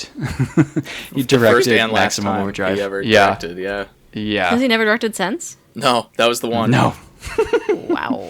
maybe he's afraid that he might go back to the nose candy. I think he just didn't like. I forget the story. I think he didn't really like doing it, and it also did really bad, and no one likes the movie. So it was like, I mean, working all right, on well, a I'm film done. set is hard. Like, it's a hard thing to Yes. do. Yeah. So I get why he'd Yeah. be like, maybe this Yeah. isn't for me. Like, it's a very idealized, I think, profession. It's And then the probably like reality a is- natural thought if you're writing all this stuff and seeing Yeah, it like, get you wanna directed. carry and out like, what if I control. just cut Yeah. out the extra director and try to do it myself, and then I can do it my way, and then it's it doesn't always work it's out. so hard. I feel like, I mean, he has this reputation for being so prolific with his writing, and I feel like you can understand why on a film set you're not going to have that same like speed of production. Yeah, so I you can need see people to why reel maybe you in real quick. yes, It's so slow, yeah.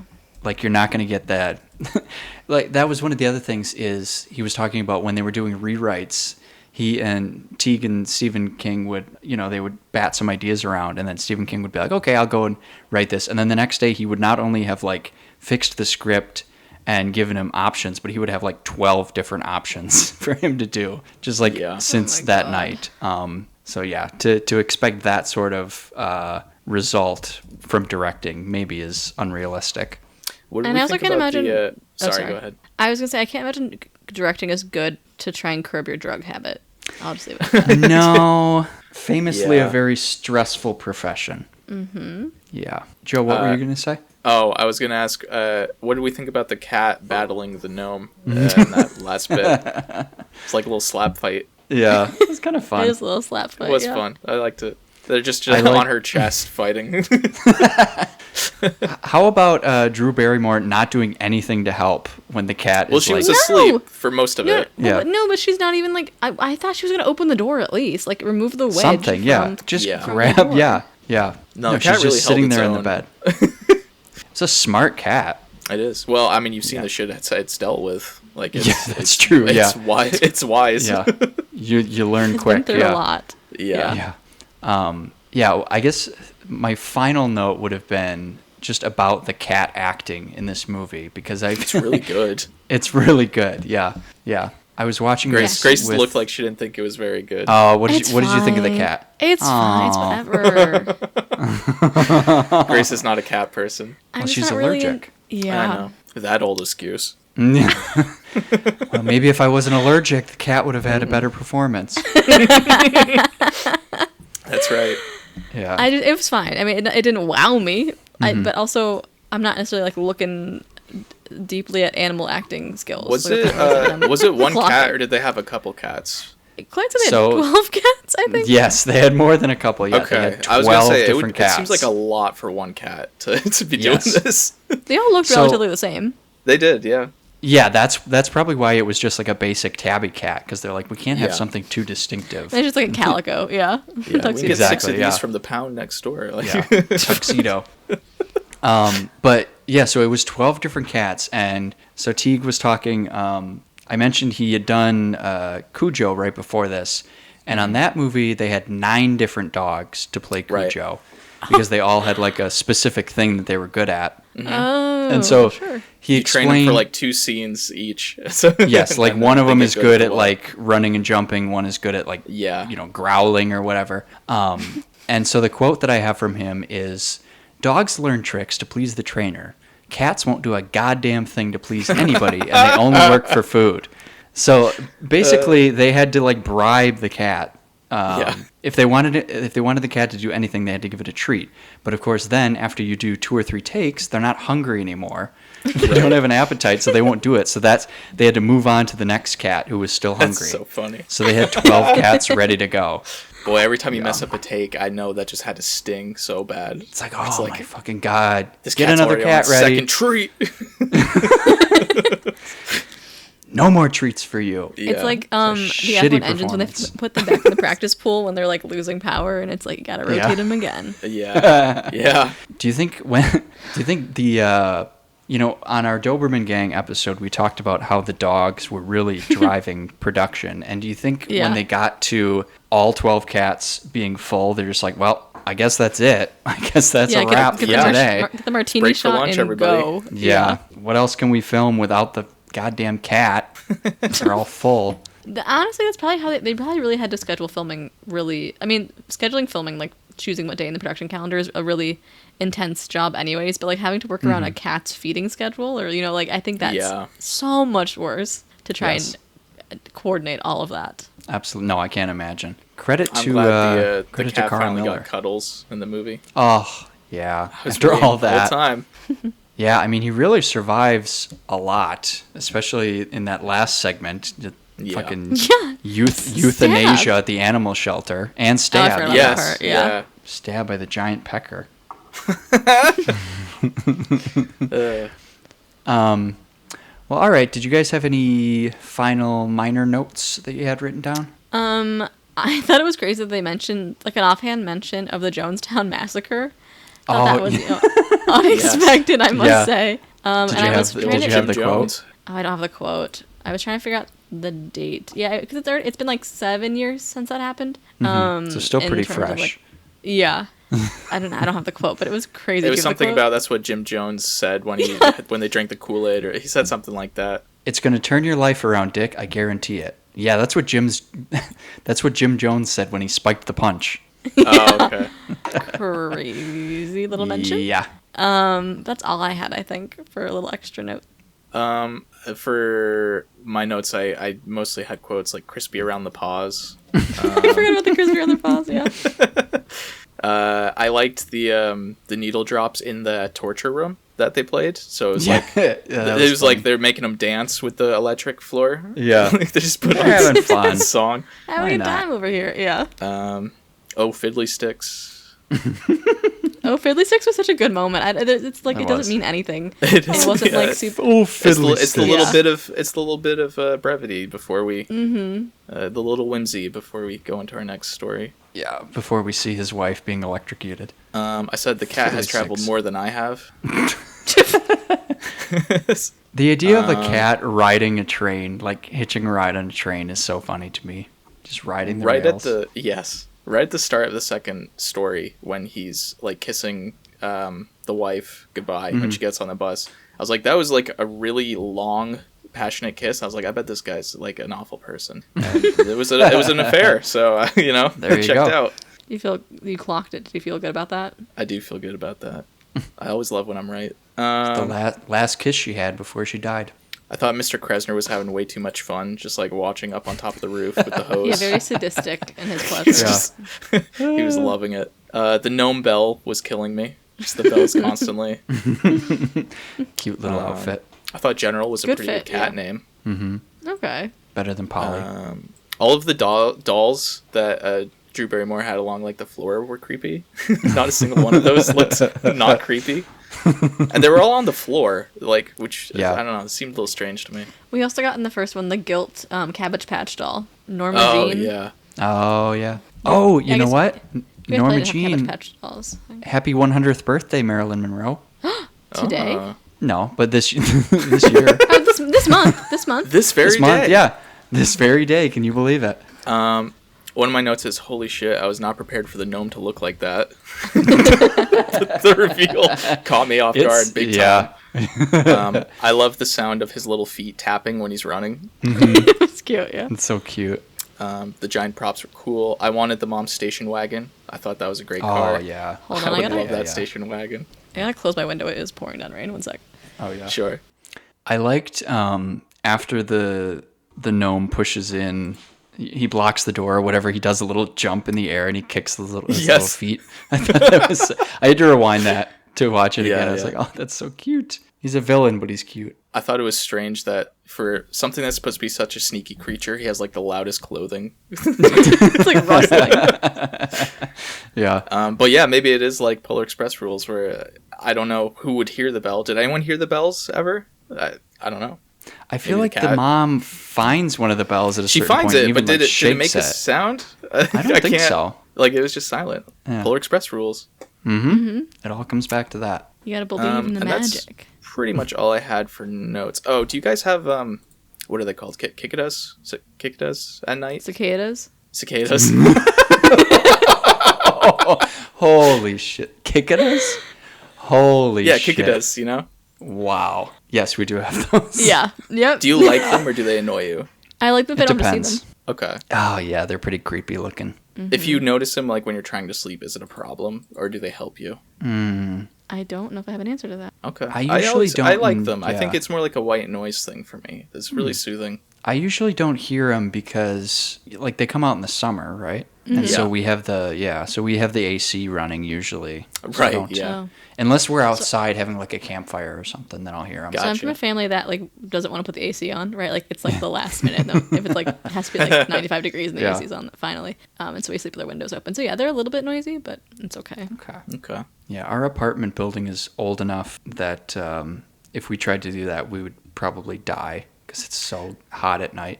So my So we building have is to have supposed it. to have central air, and Yeah. I've never had central air before, so I was like, "This is gonna be great." It's been broken for like 2 weeks, so I have like a little Oh, AC I no. went out and bought, so I don't Yeah. roast to death in here. Yeah, it's been unfortunate. Yeah, good thing you don't have a pet because if you can't run Yeah. central air to like No, keep them the alive- AC would have to be on all the time if I wasn't Oh here. my god, the electric bill. There's also like no room for a pet. Like my apartment is all one room essentially. Yeah. So really, I can see everything I own just by spinning around in my chair. It's all within eye level. One of the first minor notes that I had, I sent it over to Grace and friend of the show, Kev.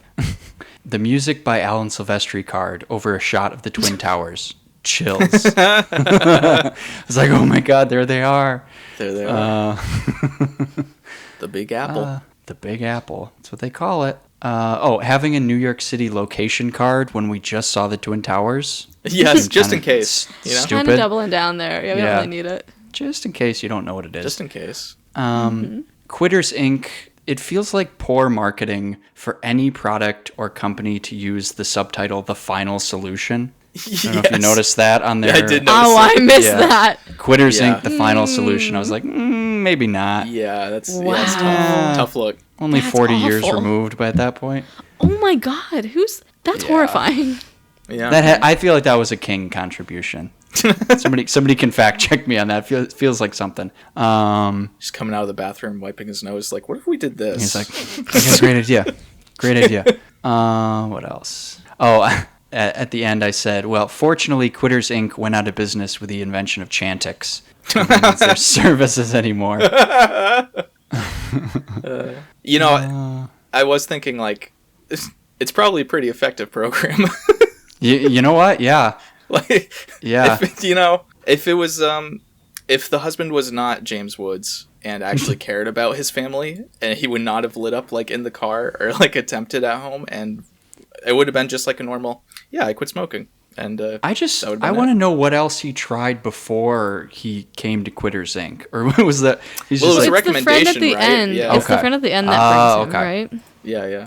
Why would you doubt your friend? Your friend says, "Hey, this worked for me." why Also, would you? horrible Wait to put to your have friend his- through this, by the way. I was gonna say, yeah. Why would you? Why would you tell anybody? I think about it's this maybe thing? like the need to trauma bond. Yeah. Okay.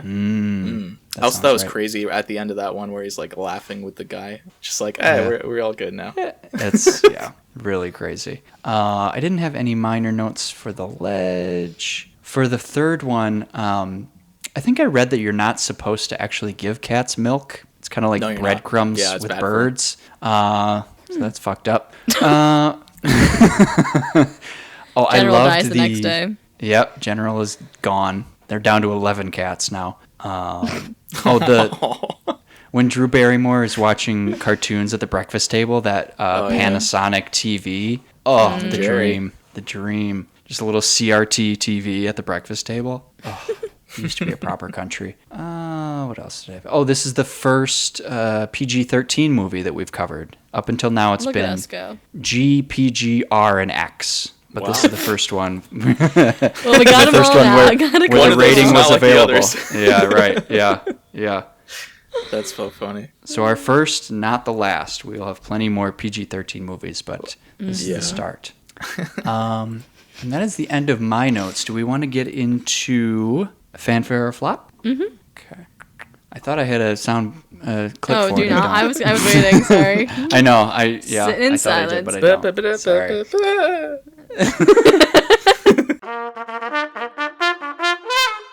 So this is the part of the show where we break down the budget versus the box office, as well as the critical reception, the audience reception, and whether the movie or Alan Silvestri himself was nominated or won any awards. As we mentioned, Cat's Eye has a pretty modest budget of $7 million.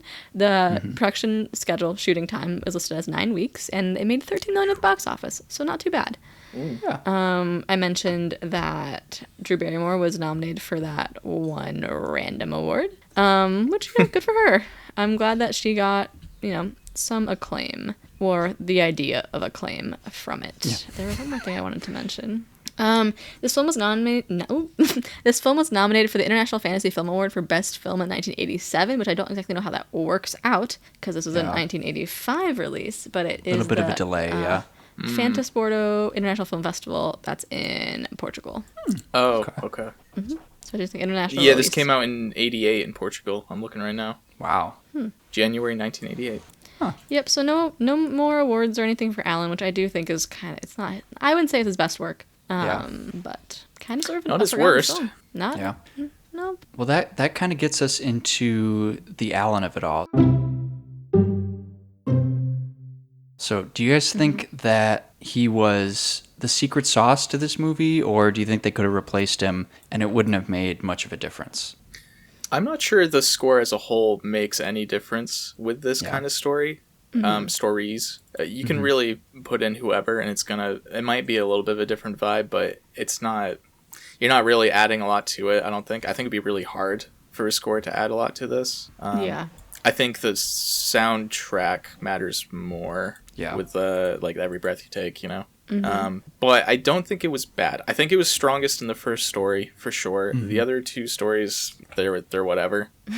Near the end of the third story, I think the score gets okay. Yeah. We start to ramp up a little bit, and that's when I think Comes Alan's back. like doing his best. Is when it's the little more he can be a little more fun with it. You know, it's not so much like the creepy, eerie horror stuff. It's like the more family-centered kind of Yeah. whimsical kind of stuff. Yeah, it's sort of Exactly. whimsical and like lighter in terms of. Yeah. The closer in tone we can get to Lilo and Stitch, I think the better he can do. Yeah, I just think that like the film score is sort of iterative of other things of the genre, and Alan's choice to go and do almost solely electronic really hurts it. So I think nothing is Yeah. lasting. It feels very hollow and fake. So definitely not my favorite score of his. I think it's fine, but it's nothing special. Yeah, I think that's about right. And, you know, like Joe said, other than the ending and the first segment, he's not given a lot to do. I mean, especially the second segment, it's really just the one location, and it's like one note. It's the guy on a ledge. I don't know how you really elevate that beyond the initial tension. And I think he's so it's trying to use the tough. score to tie it together, but when the pieces don't work cohesively, then it just feels Yeah. repetitive. And I don't want to say lazy, but it just feels like, okay, we've heard this. We got it, you know? Yeah. Yeah. Sorry, Alan. Better luck next time. Well, I still have hope for you. I think you can, you can make something of yourself. there may be a career for him. I don't know. I can see potential here. Well, before we get into our final ratings, we do have an email here. Do you want me to read it? I have it. Oh, yeah. Go for it. Transmission coming in. Repeat, we have a transmission coming in. So this is from a new friend, Connor Stampanato. He says, "Hello. I've enjoyed listening to your podcast, even though so far I haven't heard of any of the films you've covered before. I have heard of Cat's Eye, but I haven't seen it yet. I'm a big Stephen King fan, though, so I'll get to it one day. My question for you is, if you could have Silvestri rescore any other Stephen King film, what would it be? Old classics or newer adaptations welcomed equally. Keep up the good work, Connor." Thank you, Connor. Thank you, Connor. So I don't have an answer because I've only seen 4 Stephen King movies, including this one. Boys, do you have anything? What are the 4? Stand By Me. This one. Okay. Green Mile. Shawshank. Right. Okay.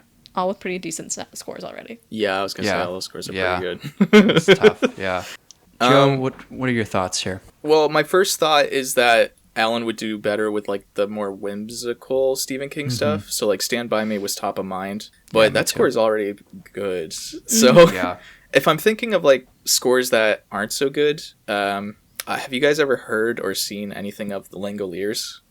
Nope. So it was a television, not series. What's the word I want? Miniseries? Yeah, miniseries. Film? Thank you. Okay. It's terrible, and the score is terrible. So maybe a good score can make that more of like a campy fun watch versus Okay. what it is now, which is just a bad time. Yikes. But if I'm thinking of something that's like a good Stephen King movie, it's another horror anthology, Creep Show.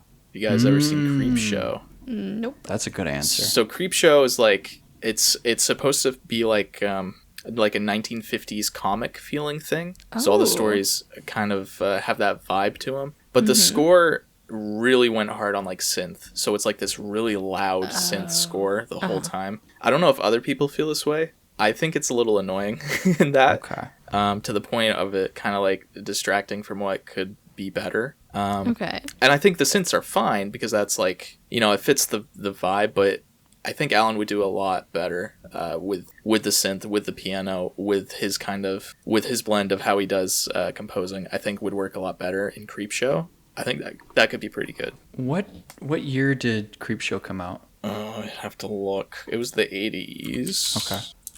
It was 1982. Okay. 82. Okay, so right around this time. Yeah, it's 5 Grisly Interesting. Tales from a 1950s style comic. It's got Leslie Nielsen in it, if that entices you. Another airplane Okay. connection. Yeah. Those airplane guys could not get enough of Stephen King. 82 was yeah. when Alan was doing Chips. So Okay, well there you go. Maybe they considered him, but he said no. I'm a TV guy too busy now. writing cop show stuff. By Yeah, the right. director that did Night of the Living Dead. George Oh, Romero. George Romero. Yeah. That's what the Pit Horror Archives are named after. Aw. Yeah. I think you're onto something with like the 50s vibe. Because I mean, we'll see in the Back to the Future movies that he does pretty well in capturing Yeah. the essence. I was Yeah. thinking, even though this is like a horror, quote unquote horror film, it's got like a fun, goofy nature to it. Yeah. I think the music would work pretty good there.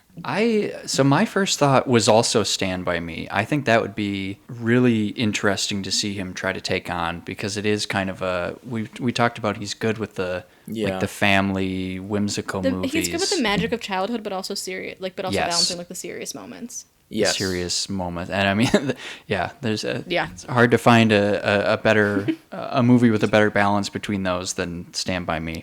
Yeah. So that would have been interesting. I was trying to think of a more obscure one, or maybe one where the score is just like so intrinsically linked Yeah, I was to the thinking movie. like Life of Chuck too. Like that's a real modern king that I think recent he one, could yeah. do Is a that the good one job that just for. came out with Yes. Tom Yeah. Hiddleston? With Hiddleston, Yes, it is, My and it's guy. good. But I didn't mind the score in that. I thought the score was pretty good in that. yeah. So I don't know how much it would enhance it, is what I'm saying. But I think he could do it. Yeah. Imagine Alan Silvestri doing the score for The Shining. What would that look like? What would that even be like? I can't so even I picture don't that. Yeah, right. See, that's what I mean. I don't even It's know like what you- instruments he would use. Like, Yeah. Like that's one where I feel like you can't think of that movie without thinking of the score. Yeah, like it's the so score's it's almost really- like it's almost Yeah. like Jaws, where you can't separate them. So Someone should I sing mean, a little bit of the Shining score for me right at this moment. I don't know that I could do that, Grace. You can't even do the beginning. I'll just be Can left you? in the dark. Boom, boom, boom, boom. All right, that's pretty good. Boom, boom, boom. Just gonna keep going. Yeah, I keep. Could Alan you guys do keep that? talking. Do you think Alan could do that? I think he'd do that, but he would have like Yeah. a little bit of a it bring, brass? bring. Yeah, I would have little Yeah. trills Something. with it. Yeah, Yeah, I think yeah. you're right. He's got to balance it with the high pitch. Yeah, exactly. Yes, that'll be another question when we eventually interview him. Well, it'll be if you had been called in to do The Shining, and I'm sure you had notes at the time. What would you have done? Can you and also hum the tune for us? Yes. If you could. Yeah, please. Yeah. Well, where are you guys landing on this one? What's your Joe, do you wanna go What's first? your score? As As our our guest? guest. Yeah, I'll go first. Obviously this has its flaws, right? It's not perfect. It has a lot of horrible men just doing horrible things the whole the whole time. Even the guy that's not so horrible in the last story is still not great. In my opinion, he's really a lackluster character. But I still had a lot of fun with this. I thought all three stories were good. The third story definitely the best, just in terms of like what they did, especially thinking Clarence, about. your pencil is so loud. I'm sorry. I'm sorry. Just taking Well, notes. I'm trying to take notes, and then I keep getting distracted, so I'm writing words wrong. Okay, go ahead. The pencil's like as big as one of the prop cigarettes. I got a 12-foot tall pencil. Yeah. Sorry. Let me lock in here. Go ahead, Joe. No, I was. I liked the stories. You know, the first one I thought was definitely quirky. I hate to say quirky, but it was quirky, right? fits. It's like such a weird idea for a story, but it was fun, like entertaining to watch. Definitely crazy. Like when we started with that, I was like, "What are we getting into here?" It's like I didn't remember that one at all.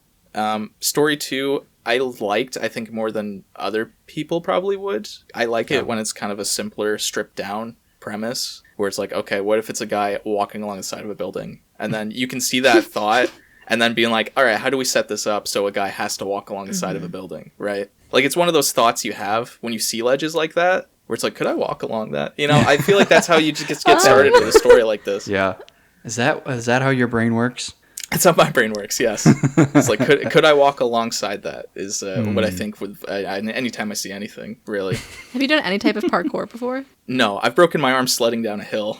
So Oh, I don't know if parkour is the sport for me. no. Might not be in your future. I've got fragile You ever like do the bones. balance beam? I've fallen off of one. Does that count? I'm hearing a lot of Maybe falling not the off of ledge. things here. Yeah, maybe Yeah, I'm a not clumsy the ledge. person, yeah. Yeah. You know? And yet you think that you could do the ledge. I think I And could that's do the the ledge. blind confidence of men. You Yep, know, that's what we that's have to it. deal with. I in mean, what we're society. the learning. ledge is like, you know, you either do it or you don't, right? Like, it's, So why true. not go for it, you know? I don't know if I could do the sign part of the ledge. That's where my brain, I'm like, you know, that Yeah. part maybe is tricky. The That rest was of just it, I'm unfair. pretty confident in. Okay.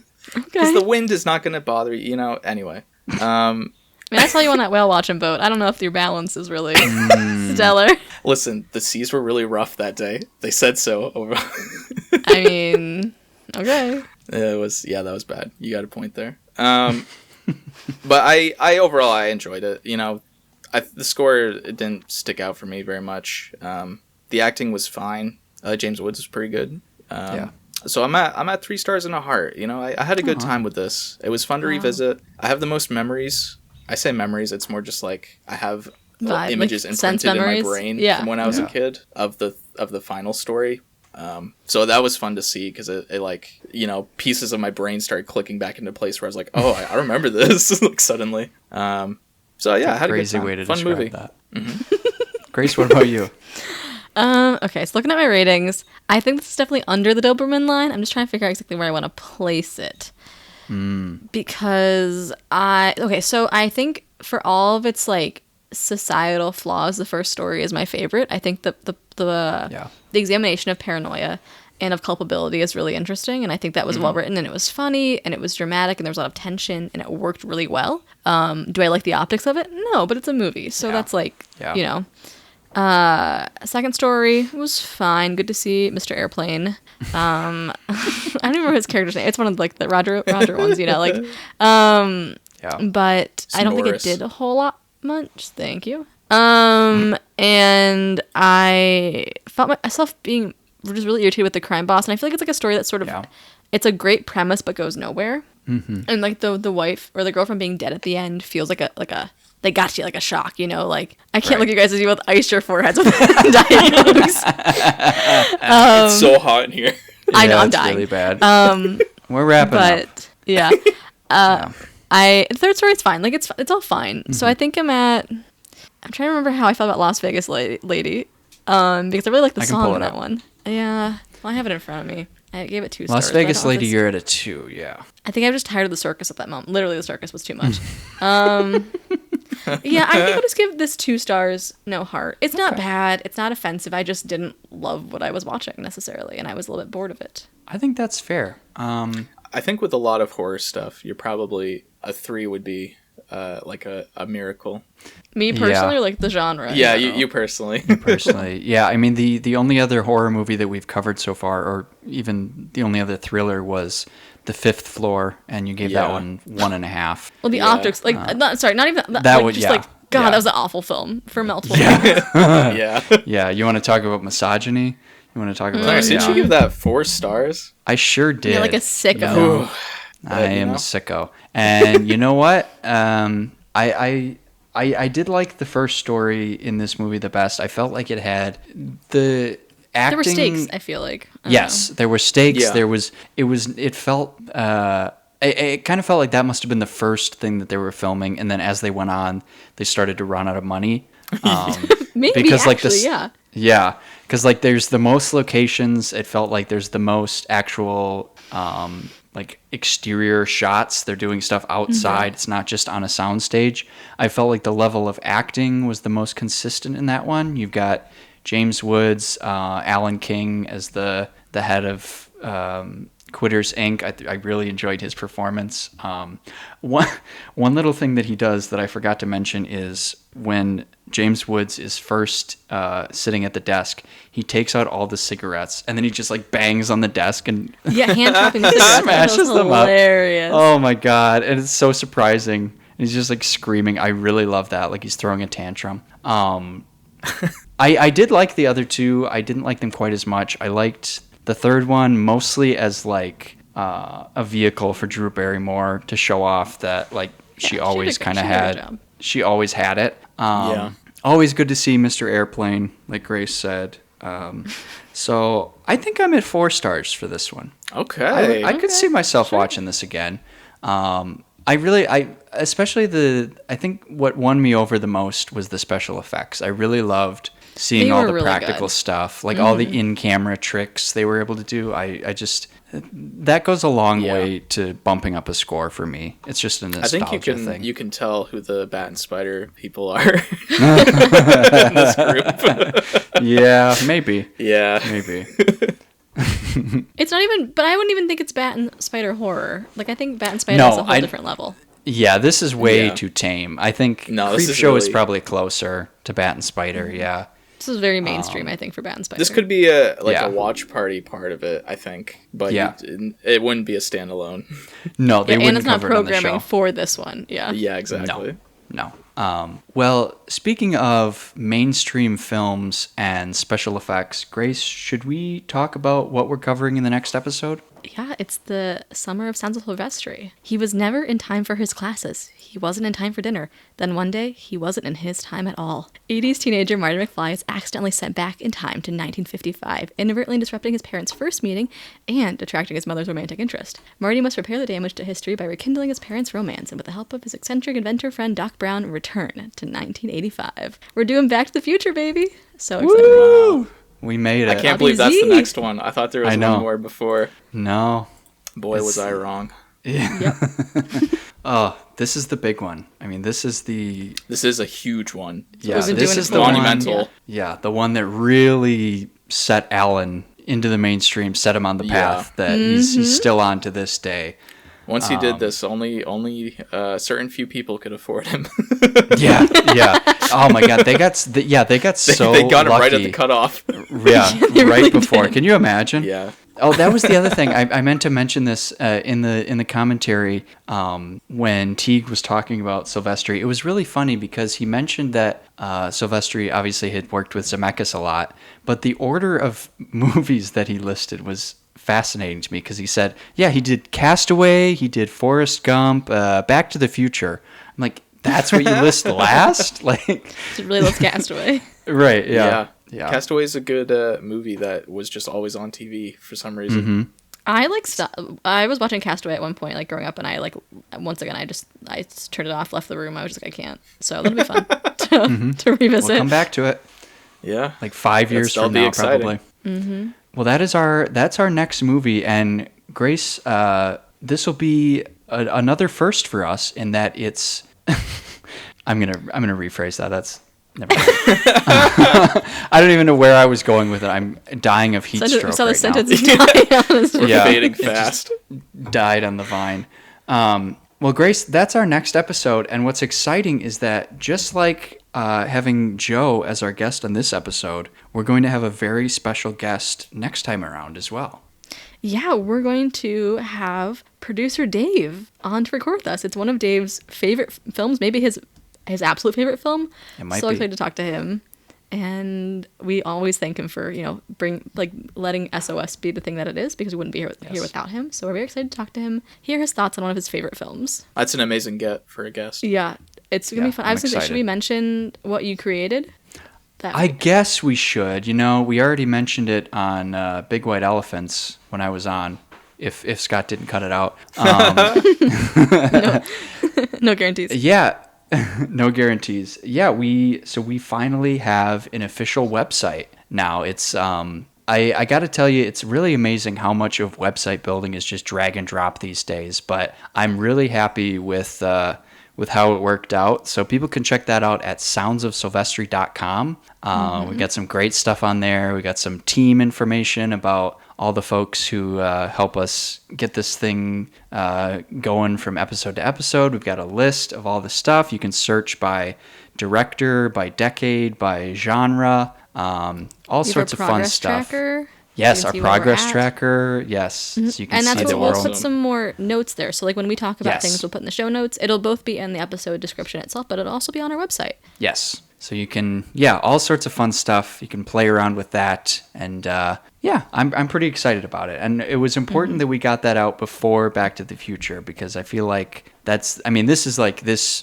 It not only takes Alan to a new level, but I feel like this is us turning a corner with this show as well. Like we're getting into these are the big important ones.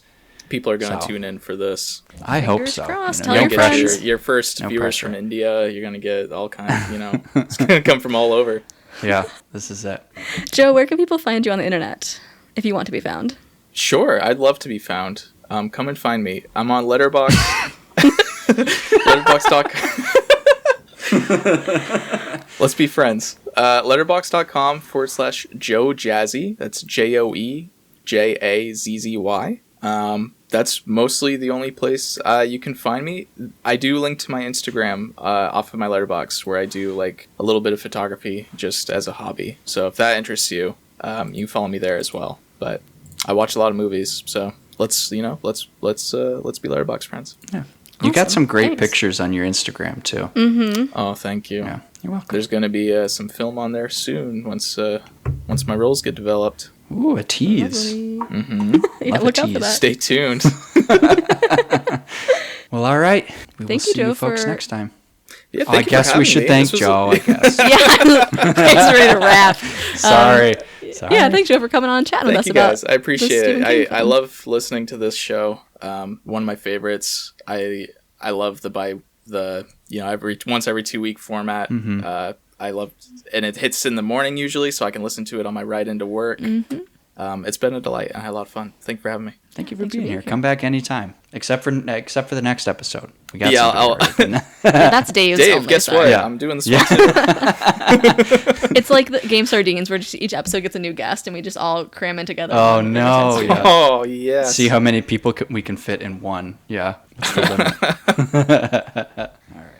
Thank you for listening to this episode. If you'd like to keep up with all things SOS, you can follow the show on Instagram at Sounds of Silvestri. You can also reach out to us at soundsofsilvestri@gmail.com or leave a message at 414-295-9966. We are both on Letterboxd. Clarence is at CK_LB and I am at GraceEllen_. This episode was edited by Clarence with production help from Dave and Ben. And as always, a big thank you to Alan Silvestri. Bye! Oh, this is the hardest part, Joe, is me figuring out how to transition into That's the okay. synopsis. You're doing great, buddy. Speaking of Thank you. saber-toothed tigers, tigers to cats, cat's eye. Here we go. Oh, Holy shit! Okay. Wow, look at that. She okay. cooked. And now I get to repackage that, and people will think that it was my idea. Isn't that great? Fuck.